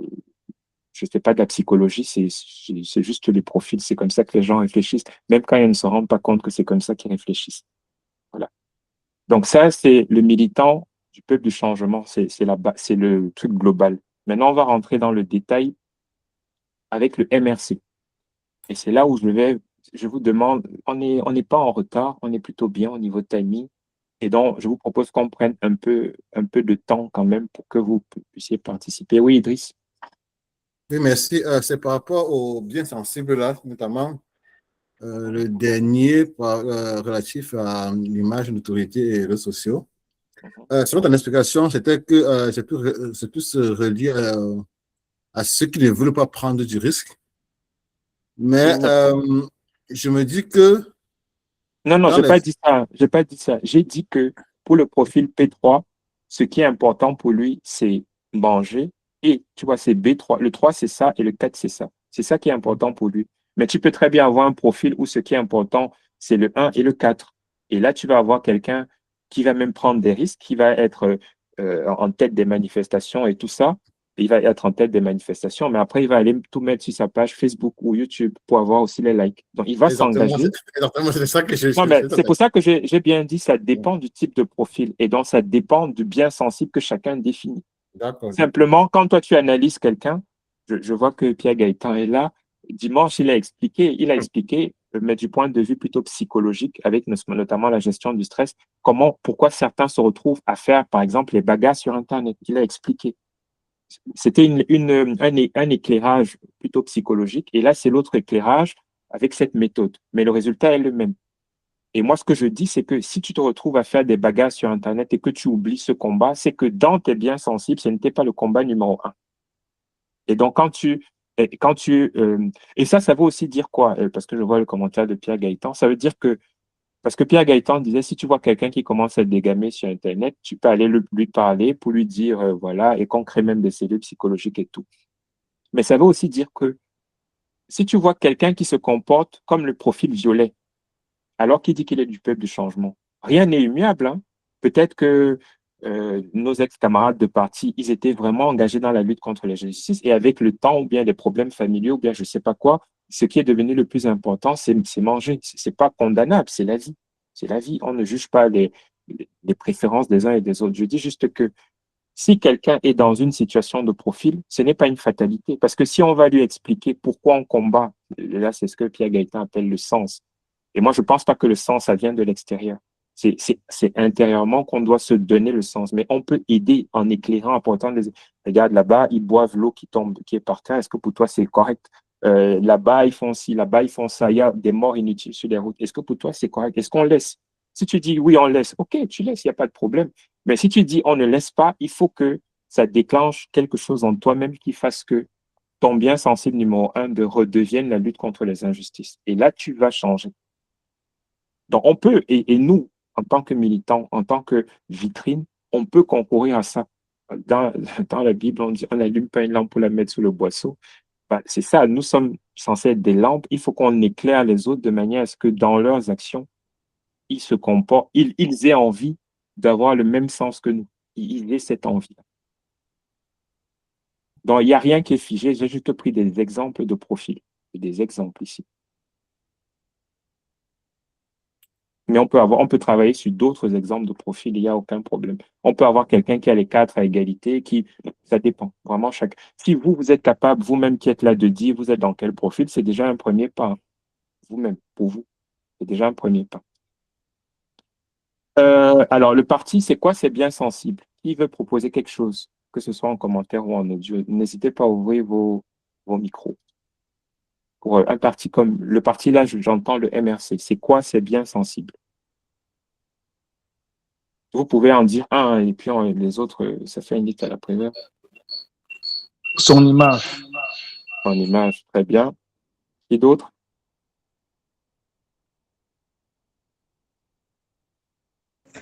L'intérêt du peuple.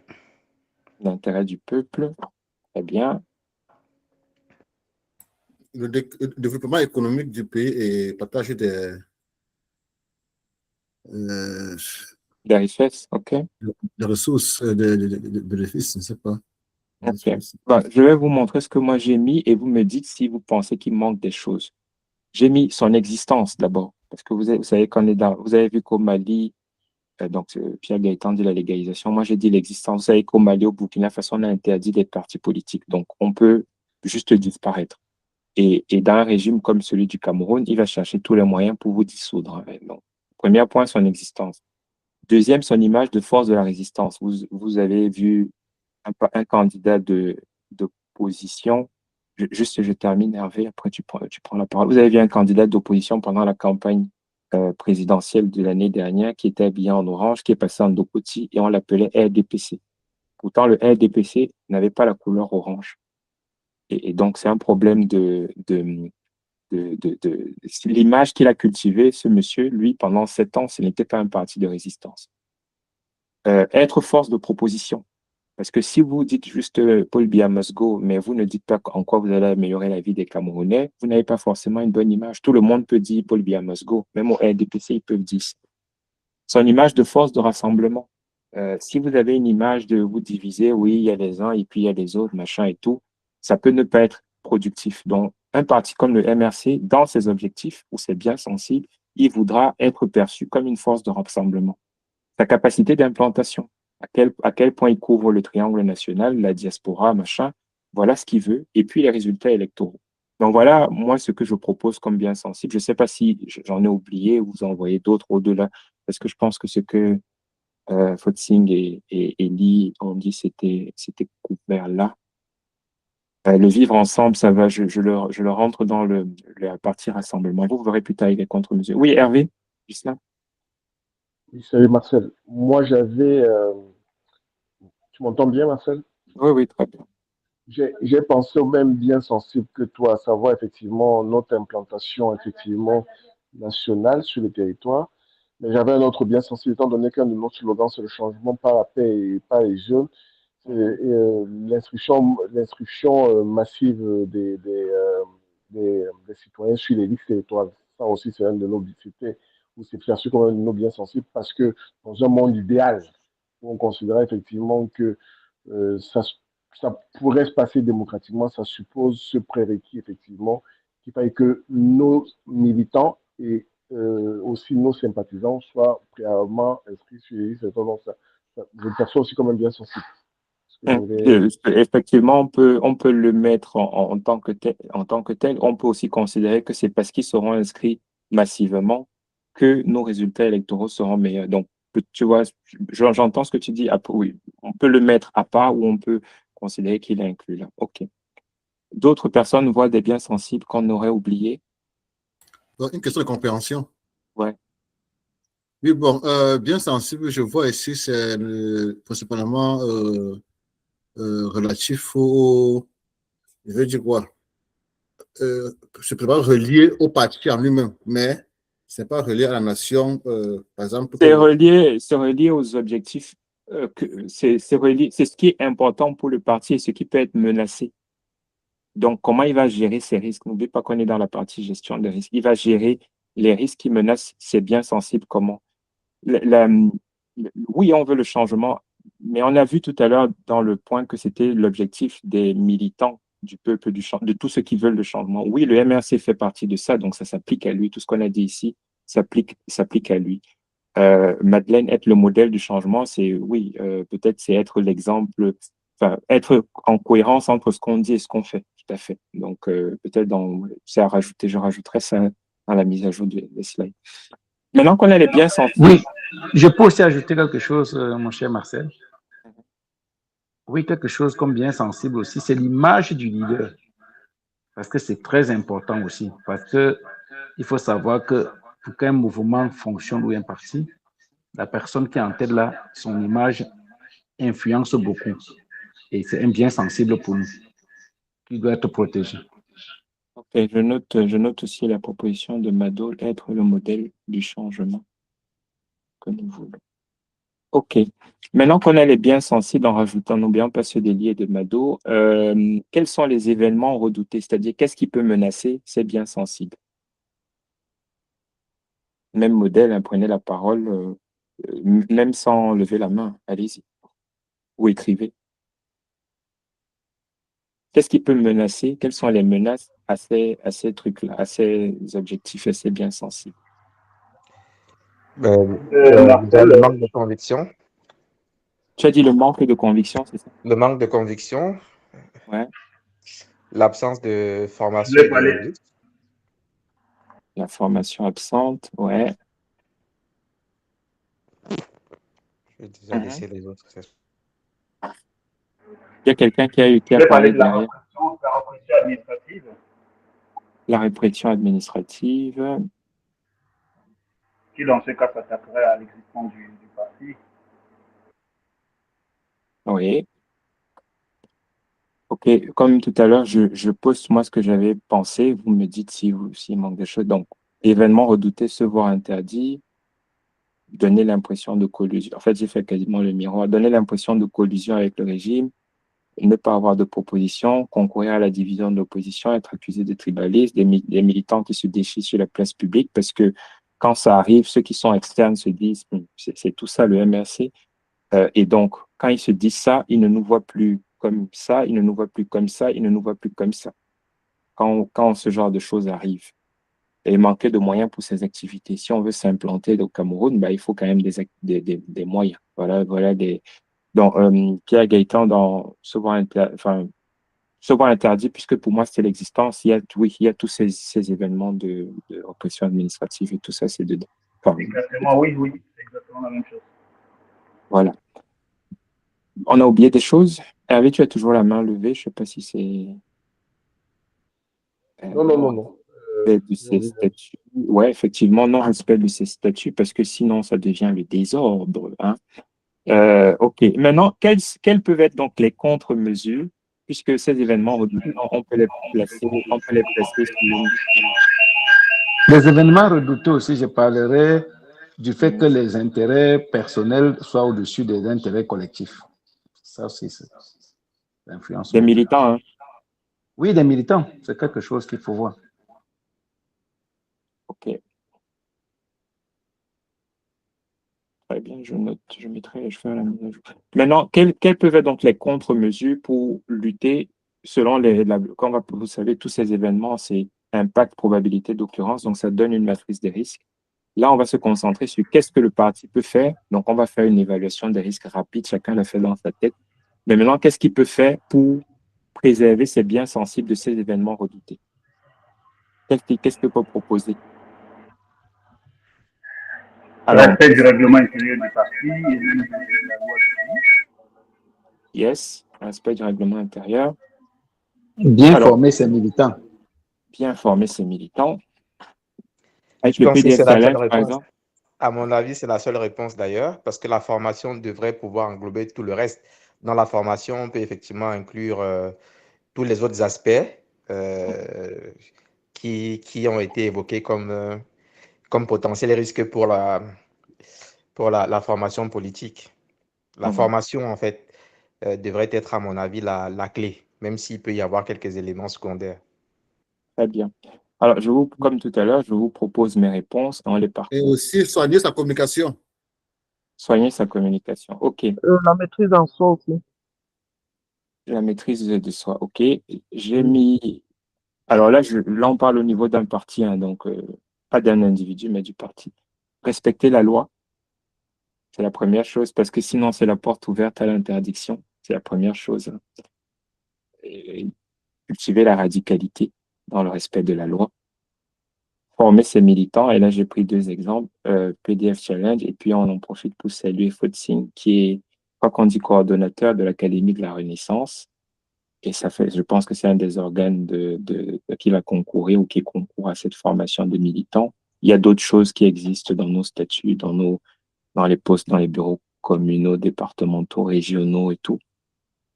Travailler un programme transformant, parce que si vous voulez être vu comme des forces de proposition, il vous faut un programme que les gens comprennent, auquel les gens adhèrent et tout. Il faut ça, sinon ça marche pas. Et nous, au MRC, le programme de 2018, on en parle encore, mais il était déjà épique. Et puis on a vu en début 2025 comment le programme de 2025 allait s'ébaucher. On a vu ce qui allait arriver. Donc, on est plutôt fort dans ce domaine. Maintenant, il faut que nous tous là qui sommes là, on sache aussi le vendre, le vulgariser. Éviter les militants qui se déchirent sur la place publique. Nous avons au sein du MRC, enfin non, le MRC voudra donc, un parti comme le MRC, avoir un organe qui permet de gérer les problèmes que les militants peuvent avoir entre eux à l'intérieur. Inciter aux cotisations des militants, parce que sans ça, on ne peut pas vivre et on devient sensible à la corruption et ce genre de choses. Participer aux démarches utiles et consensuelles de l'opposition. On se souvient que le MRC a participé. Je dis utile parce que toutes les démarches ne sont pas forcément utiles. Mais on a participé à une proposition de révision du code électoral. Le PN, il a régulièrement été dans les conventions et autres assemblées des autres partis d'opposition, UDC, tout ça. Même UNDP, enfin voilà, il a régulièrement été. Et éviter les attaques aux autres partis d'opposition. Parce que ça met une petite écorne, enfin, je sais pas top sur l'objectif de rassemblement. Parce que même si ces partis ont des pratiques pas top, il y a des militants, il y a des gens derrière qui regardent. Et quand ils voient des attaques, des machins, ce n'est pas le message qu'il faut qu'on envoie. Je vous disais tout à l'heure que quand on réfléchit à des contre-mesures, on peut s'asseoir et réfléchir, comme on a fait là. Mais on peut aussi se baser sur les règles. Et ce qui est ici, on peut se poser la question, est-ce que c'est oui ou non dans les statuts? Qu'est-ce qui n'est pas dans les statuts ici? Et le règlement intérieur du MRC. C'est-à-dire que le MRC, dans sa structuration, a pensé à tout ça et continue d'y penser. On a quasiment tout. Hein. Et pour une partie de ces éléments, vous savez que l'année dernière, le PN a donné des 10 commandements et j'ai mis en jaune les 10 commandements qu'on retrouve qu'on peut relier à nos biens sensibles. Aimer profondément le Cameroun, aimer les Camerounais. Ça veut dire, c'est l'objectif qui est, si vous vous souvenez du militant du changement, là, c'est l'objectif numéro 1. Si on a ça en tête, ça peut nous donner le courage de faire tout un tas de choses. Combattre avec la dernière énergie tout discours de division et de haine tribale. Si tous les militants du MRC font ça, ça ne peut être que bien et les sympathisants du professeur Kamto, ça ne peut être que bien pour le MRC. Respecter les opinions et les choix des autres Camerounais, y compris ce qu'on trouve, ce dont on estime que la priorité n'est pas la libération du Cameroun. C'est leur droit. Ils ont le droit. C'est à nous de convaincre les autres, voir les autres, que le bien le plus important, c'est le Cameroun. C'est notre boulot. On n'a pas besoin d'attaquer. Défendre les valeurs de justice et de paix et revendiquer l'application de la loi en tout temps et en toutes circonstances. Pourtant, il nous a donné plusieurs exemples, y compris la loi qu'il a éliminée lui-même. Il sait qu'au Cameroun, on a des lois qui sont injustes. Il le sait. Mais pour changer la loi, il faut que par le système, on arrive à rentrer l'alternance par la paix.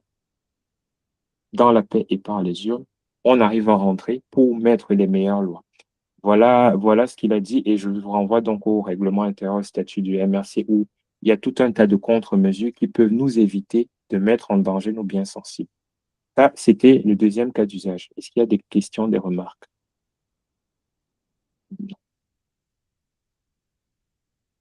Le troisième, c'est le militant comme vitrine du parti.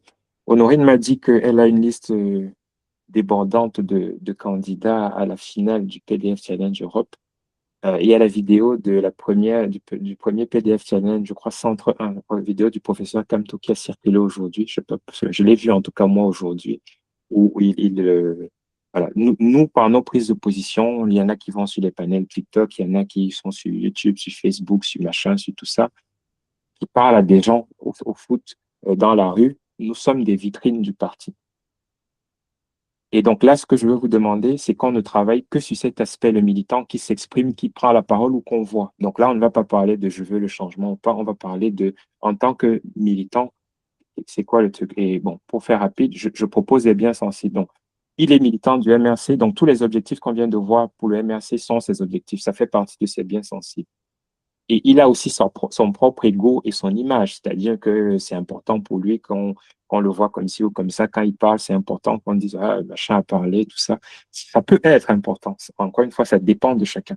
Chacun qui dit c'est important ou pas pour moi. Certains parmi nous ne veulent pas prendre la parole en public parce que, ouais, ils veulent pas. Mais ils vont faire d'autres choses. Et le troisième qui peut arriver, c'est le changement au Cameroun. Et là, on va s'appuyer sur statistiquement ce qu'on voit de nous quand on se meut, quand on se débat. Avec ces biens sensibles, quels peuvent être les événements redoutés? Sachant qu'on parle d'un militant qui va s'exprimer dans le cadre du PDF Challenge, qui va écrire sur Facebook, qui va faire des lives TikTok, quelles peuvent être les menaces, les événements redoutés par rapport à ces objectifs-là? Ceux du MRC qu'on vient de voir et les autres qui sont personnels.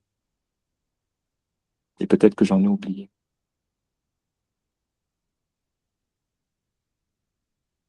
Bon, je vais, pour pas trop perdre de temps, je vais dire ne pas connaître l'idéologie, le programme du MRC et son impact. Quand je dis impact, ça veut dire si on te dit que on va faire rendre la césarienne gratuite, il faut voir l'impact que ça représente. Aujourd'hui, on a 4 000 femmes qui meurent chaque année en accouchant. Il faut pouvoir expliquer ça aux gens. Il faut pouvoir dire que c'est un programme qui veut transformer réellement la vie des Camerounais. Il faut connaître l'idéologie du MRC parce que sinon, on va se balader. Si on ne sait pas ça, qu'est-ce qu'on va dire? Blaise, tu veux réagir? Non, c'est bon, Marcel. Tu voulais réagir pour dire que c'est bon? Non, c'est bon. Ce que tu as dit, c'est bon. Je voulais dire ce que tu as dit là. Ok. Le deuxième événement qu'on peut redouter, c'est de prendre la parole sans être préparé, c'est-à-dire sans avoir un peu structuré quel est l'objectif, pourquoi je parle, qu'est-ce que je veux dire, si je serais content à la fin, si quoi, quand je crée un texte, qu'est-ce que je veux que les gens comprennent? Est-ce que je parle parce que je suis en colère, je suis fâché, ou est-ce qu'il y a autre chose? Un autre événement, c'est prendre part à des bagarres sur Internet, parce que on a vu que ça peut avoir un impact. Attaquer les autres partis politiques d'opposition et passer pour corrompu ou corruptible. C'est un échantillon d'événements. Il peut y en avoir d'autres. Ce que ça peut donner en termes si on les place sur une matrice de risque. Le premier, moi, je l'évalue à probabilité importante et impact fort. C'est-à-dire, j'arrive, je parle et je raconte n'importe quoi concernant. Vous avez vu un autre parti politique qui à un moment a parlé de fédéralisme, des fédéralismes communautaires, je crois. Et ça a été catastrophique en termes de résultats d'image pour eux. Enfin, parfois, c'est mieux de ne rien dire ou d'aller, comme si je veux m'exprimer sur un sujet, d'aller regarder un petit peu quel chiffre, quel machin avant de le faire, parce que sinon, on peut donner une image qui peut devenir catastrophique. L'impact peut devenir catastrophique. Et quand on a un risque qui est élevé, vous vous souvenez, je le prends uniquement si j'ai un avantage plus élevé. Quel peut être l'avantage de venir parler au nom du MRC issu des sujets programmatiques sans les connaître? Moi, j'en vois pas. À part peut-être mon ego et ce genre de choses, mais est-ce qu'il est aussi important que l'image que je vais donner du MRC? Est-ce que c'est aussi important, mon propre ego? Je ne suis pas sûr. Le deuxième, prendre la parole sans être préparé, il est à peu près équivalent. Là, c'est plus les outils, les méthodes et tout ça. Les bagarres sur Internet, l'impact peut être élevé. Quand on regarde quand même statistiquement, là, j'ai essayé de faire une analyse un peu statistique. C'est pas tout le monde qui bagarre sur Internet. Donc, j'ai dit la probabilité, elle est plutôt faible. La plupart de nos militants ne le font pas, la plupart. Mais quand ça se passe, l'impact, il est quand même élevé. Et du coup, c'est quand même un risque orange. Attaquer les autres partis d'opposition, l'impact, il est un peu moins fort, surtout quand on considère que c'est des partis qui ne sont pas ceci ou cela, mais il est quand même existant. Et quel est l'avantage à le faire? Ça apporte quoi? Par rapport aux objectifs du MRC, ça nous apporte quoi de dire tel parti, ils ne font pas, ça nous apporte quoi? Alors que notre objectif, c'est de convaincre les Camerounais qu'on a un programme, qu'on est contre le régime, qu'on est une force de rassemblement, qu'on est implanté, si c'est ça nos objectifs, ça nous apporte quoi d'aller, même s'ils disent des bêtises, ça nous apporte quoi d'aller les attaquer? Je ne dis pas ne pas défendre. On l'a dit tout à l'heure, quelqu'un a proposé de rajouter dans nos biens sensibles l'image du PN. Ça veut dire que s'il y a des attaques contre l'image du PN, puisqu'on doit la défendre, il faut réagir. Il y a une différence entre défendre et attaquer. Et passer pour corrompu ou corruptible, c'est très grave aussi parce que, en gros, honnêtement, c'est pas top si vous avez un leader de parti politique que tout le monde appelle carburant ou diesel, je sais plus ce genre de nom là. Donc c'est pas top pour l'image même. Donc au bébé, enfin, c'est pas top. Donc il faut faire l'effort, nous en tant que militants, parce que nous sommes déjà ses premières vies, qu'on ne puisse pas donner le bâton pour nous faire battre collectivement. Parce que là, quand on agit en tant que militant du MRC, on va au-delà de nous-mêmes. Ce n'est pas nous-mêmes, ce n'est pas que nous. Donc faisons attention. Marcel, Est-ce qu'il y a des réactions? Ouais. oui, je voulais juste ajouter quelque chose en espérant que ce sera pas hors cadre, mais parce que puisqu'on parle de l'image du PN et du parti, en tant que militant, on pourrait également éviter, par exemple, d'arborer les effigies d'autres leaders ou d'autres partis. Parce qu'on a vu dans l'histoire récente des personnes qui, sur la toile, on se demandait parfois s'ils étaient encore, si elles, ces personnes-là étaient encore nos militants. Et ça, c'est de nature à porter gravement atteinte à l'image de marque du parti et même du PN. Si vous me voyez par exemple arborer fièrement sur ma poitrine la tête de l'effigie de quelqu'un d'autre qui ne soit pas notre président, alors que lui-même il refuse d'ailleurs qu'on aborde son effigie, ça peut quand même pousser les gens à s'interroger sur ce que notre parti devient. Alors, c'est comme une sorte d'aveu ou de désaveu, pardon. je disais tout à l'heure que dans les contre-mesures par rapport à ça, est-ce qu'il y a tout un tas de règles qui préexistent pour un parti politique comme le nôtre? Et je crois que dans nos statuts ou dans notre règlement intérieur, c'est écrit que... Un code d'éthique. Je ne sais plus dans lequel des documents, je disais qu'il ne faut pas parler sans être préparé et ne pas dire de bêtises. Donc, je n'ai pas trop envie de dire de bêtises. Mais j'ai lu un texte l'année dernière, je crois du régional du littoral, enfin, qui me l'avait envoyé, qui disait que les militants du MRC, pour aller à faire des activités avec d'autres partis politiques, doivent avoir une autorisation, sinon ils ne peuvent pas le faire. Donc, on va en rester à ce texte, en rester au fait qu'on a un CNMA, et donc si quelqu'un n'a pas été traduit là-bas, c'est que ça va. C'est pas à nous de le faire ici. Et puis on a des militants qui peuvent décider de changer de parti politique. Donc si on les voit sur la toile avec d'autres trucs, peut-être que les gens vont conclure qu'ils ont changé ou alors qu'ils sont revenus. Comme on part, on peut revenir. Par contre, ce qu'il faut que chacun fasse, c'est que chacun se pose sa propre question. Moi, j'ai pas envie d'aller juger les gens, mais que chacun se demande pour celui ou celle qui fait ça, est-ce que c'est cohérent avec les objectifs, avec tous ces sujets d'analyse de risque pour le MRC qu'on vient de faire? Est-ce que c'est cohérent? Si quelqu'un, je vois à peu près de quoi tu fais allusion, si quelqu'un dit le changement c'est le plus important, 2025, tout ça, et si cette personne croit de bonne foi que tant que on ne peut pas les laisser gagner, on ne peut pas, et qu'il faut faire des trucs, et que pour faire ces trucs, il faut mettre des t-shirts, soit on pense que c'est pas la bonne stratégie et on explique, on essaye d'expliquer, voilà, pour que les biens sensibles s'ajustent en disant peut-être que c'est pas ça le bon bien, mais voilà que ça s'ajuste. Mais je ne vais pas rentrer, moi, personnellement, dans les jugements des uns et des autres. Mais que chacun fasse son autocritique avec les outils qu'on met à disposition. Je veux dire. Et moi, je m'appuie sur nos règlements, nos statuts, le CNMA. Si quelqu'un n'est pas là-bas, moi, je ne peux rien dire. Si quelqu'un n'est pas traduit là-bas, je ne peux rien dire. Moi, perso. Pour maintenir aussi le lien entre nous. Voilà. Oui, Marcel.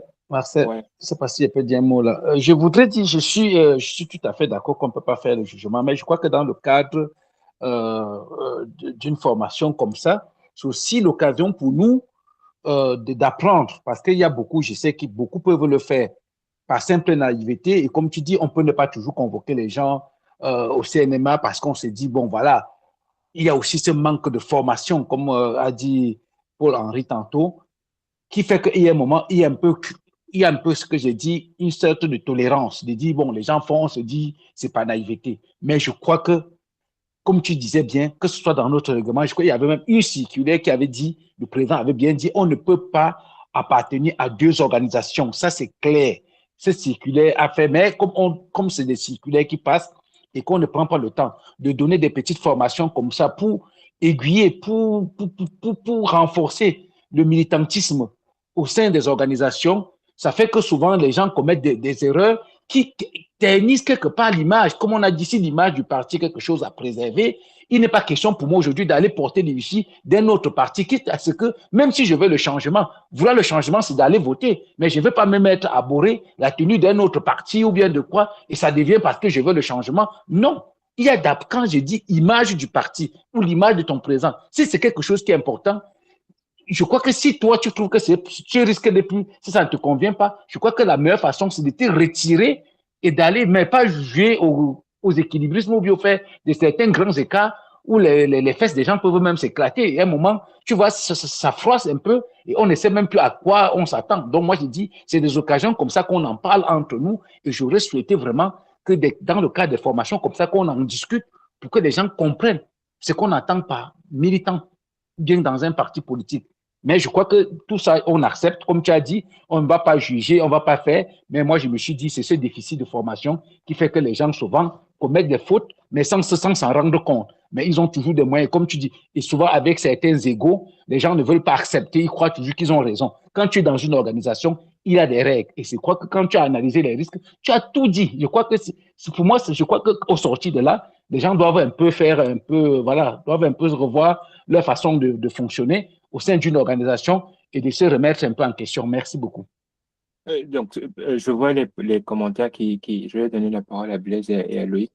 Je vous souvenez ce qu'on a dit sur les règles, hein, c'est-à-dire, j'ai mis les guillemets à absurde. Ça veut dire que si les gens ne pensent qu'il n'y a pas de bien fondé, les règles risquent de dire ah. Et la clé, oui, on peut faire appel aux règles dans les unités, dans les communes, on peut tout faire. Et la clé, je pense, et là je m'appuie sur Pierre Gaëtan qui dimanche disait, il faut aller discuter.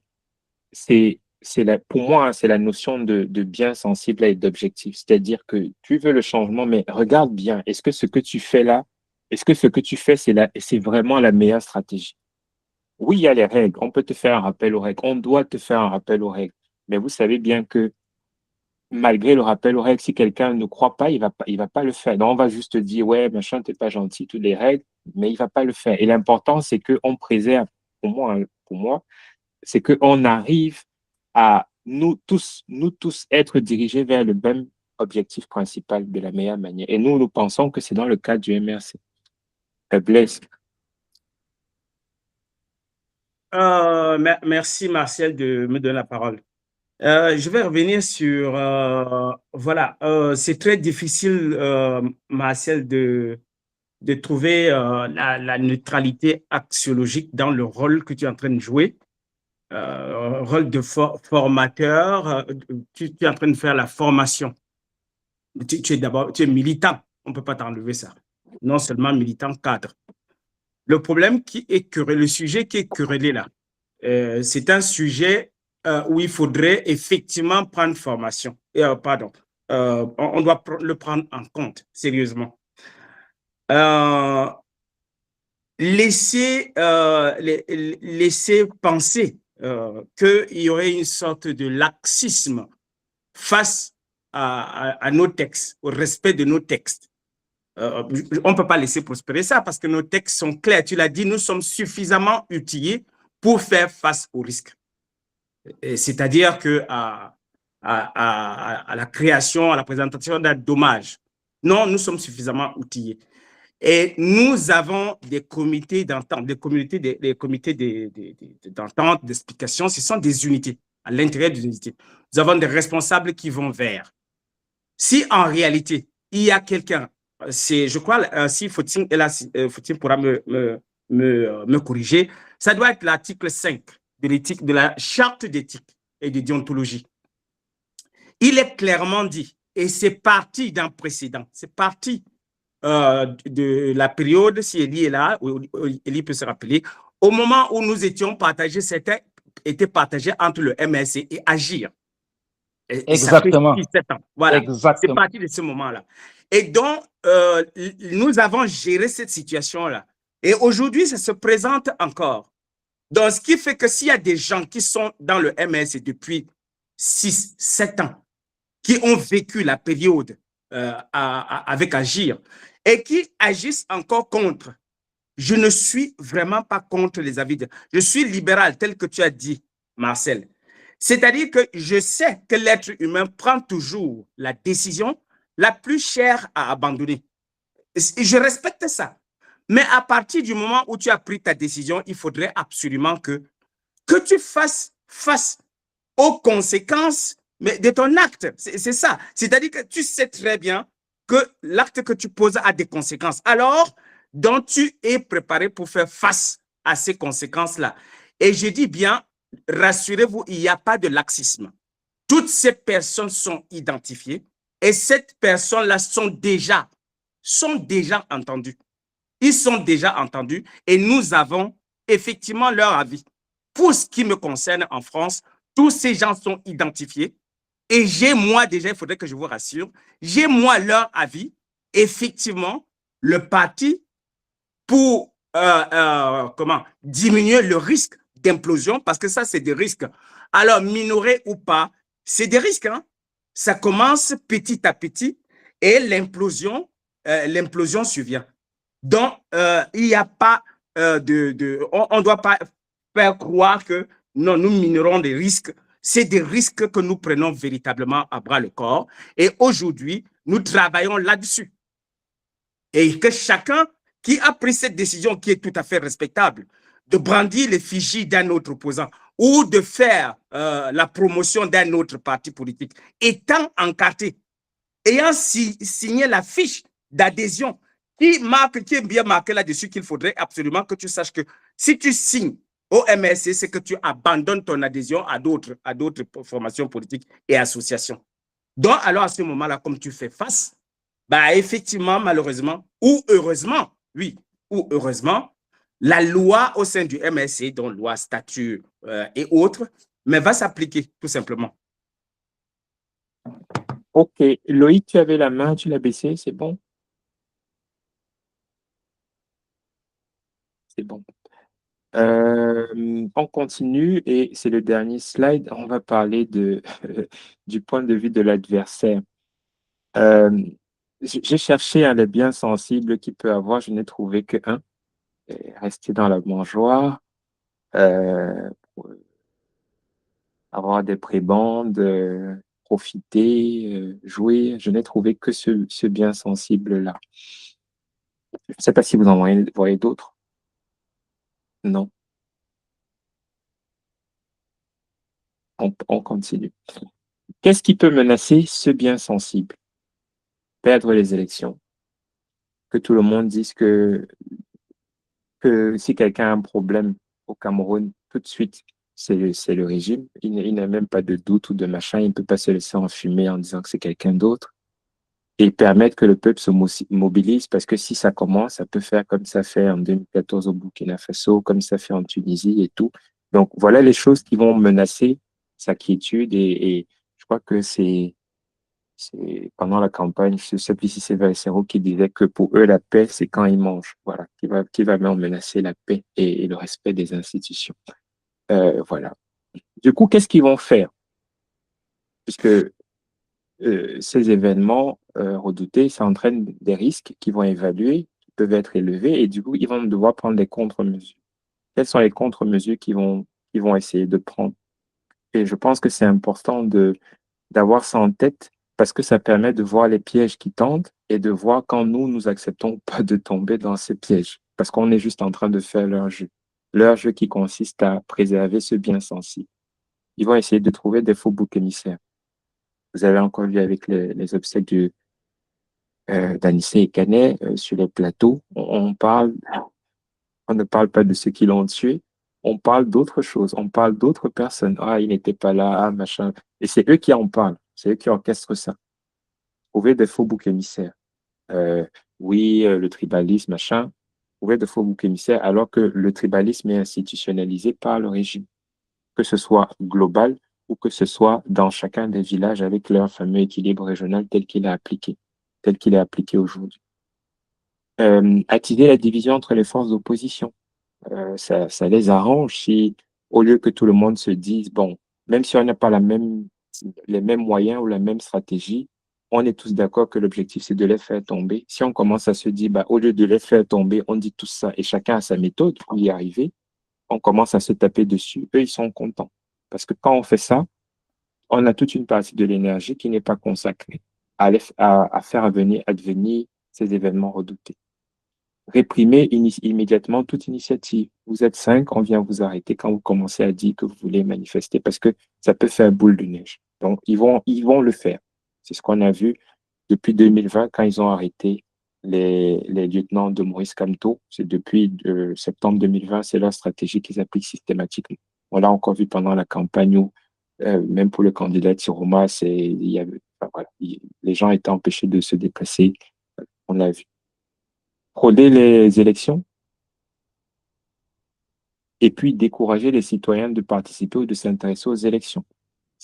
Quand on se dit ça ne sert à rien, je crois que c'est Idriss qui disait tout à l'heure que un de nos biens sensibles, je ne sais pas si c'était Idriss, c'était pas Idriss, mais un de nos biens sensibles, c'est les inscriptions massives. Vous avez vu l'élection de 2025, le MNC n'y était pas. Imaginez si le MNC y avait été, comment ça aurait plus secoué encore que ce qui a déjà eu lieu là. Donc, si on dit ils ont fraudé, ça ne sert à rien d'y aller, et ils sont contents si on dit ça. Alors que, pour l'instant, chaque élection est un moyen de les secouer et peut-être d'arriver à faire tomber le cocotier. Mais le jour où on va dire, ah, les élections, vraiment, ça ne sert à rien, ils ont fraudé, ils vont encore frauder, le jour où on va dire ça, eux, ils vont sortir le champagne qui est déjà au frais. Donc voilà les contre-mesures qu'ils prennent en distillant des trucs. Où vous voyez des gens du RDPC sur les plateaux qui eux-mêmes peuvent parler de fraude en reprochant à l'opposition de ne pas être présent pour la surveillance, en reprochant, et c'est normal, alors que la fraude et l'incitation à la fraude est punie par le code pénal camerounais. Mais ça se passe. Donc c'est à nous, sachant leurs objectifs, de savoir comment on va s'adapter. Donc, c'est pour ça que je pense que c'était important aussi de parler de leur point de vue parce que c'est ça qui va définir leur stratégie. Et je vais terminer en disant que je pense que toute cette démarche sur l'analyse de risque qui peut être utile ou qui va être utile à nos militants qui vont participer à la finale du PDF Challenge en Europe, à nos militants dans leur vie de tous les jours, elle a aussi une vertu, c'est je dirais, d'éliminer la peur parce que à part la prison et la mort, qui, on va dire, c'est des peurs légitimes, parfois en faisant l'analyse à froid, on se rend compte que oui, il y a tel risque, mais si je fais ça, je peux baisser le risque. Et donc, je peux contrôler ma peur. Je peux la contrôler. Et donc, je peux prendre plus d'initiatives et donc, je peux secouer plus le régime encore. Je pense que c'est aussi une des vertus du thème que l'on a vu ce soir. Et donc, je termine en disant, est-ce que vous pouvez me rappeler les proverbes du début? Et quel est le proverbe qu'on a dit? Et en vous remerciant de votre écoute. Celui qui a vu le lion et celui que le lion a vu ne court pas de la même façon. Bravo, Idriss. Oui, Blaise Marop. Le vieillard assis voit mieux que le fils perché, c'est ça, hein? J'ai dit ça, mais ce n'était pas dans les slides, ça c'était un piège. C'est un piège? Oui. C'est-à-dire? Ce n'était pas dans les slides. J'ai dit ça au début, mais ce n'était pas dans les slides. À Ah, ce n'importe moment-là, quoi, les n'importe slides, quoi. à ce moment, Plus les piégé que slides, là, moi, alors, du Marcel, coup. on ne les voyait pas. Ah, j'ai repassé tous les slides. Je les ai tous repassés. Ben, c'est vrai qu'au départ, tu as fait des slides là aussi, hein, Marcel. Ok, accordez avec Fauti si vous voulez. Voilà. De Ça part. illustre la maman et son enfant avec le vélo, c'est ça, hein? C'est comme tu veux. On va te donner, même avec photo, on va te donner. C'est comme tu veux. Je refuse le point. Je refuse alors. Ok, Honorine, à toi la main. Ben, s'il n'y a plus d'autres interventions, on remercie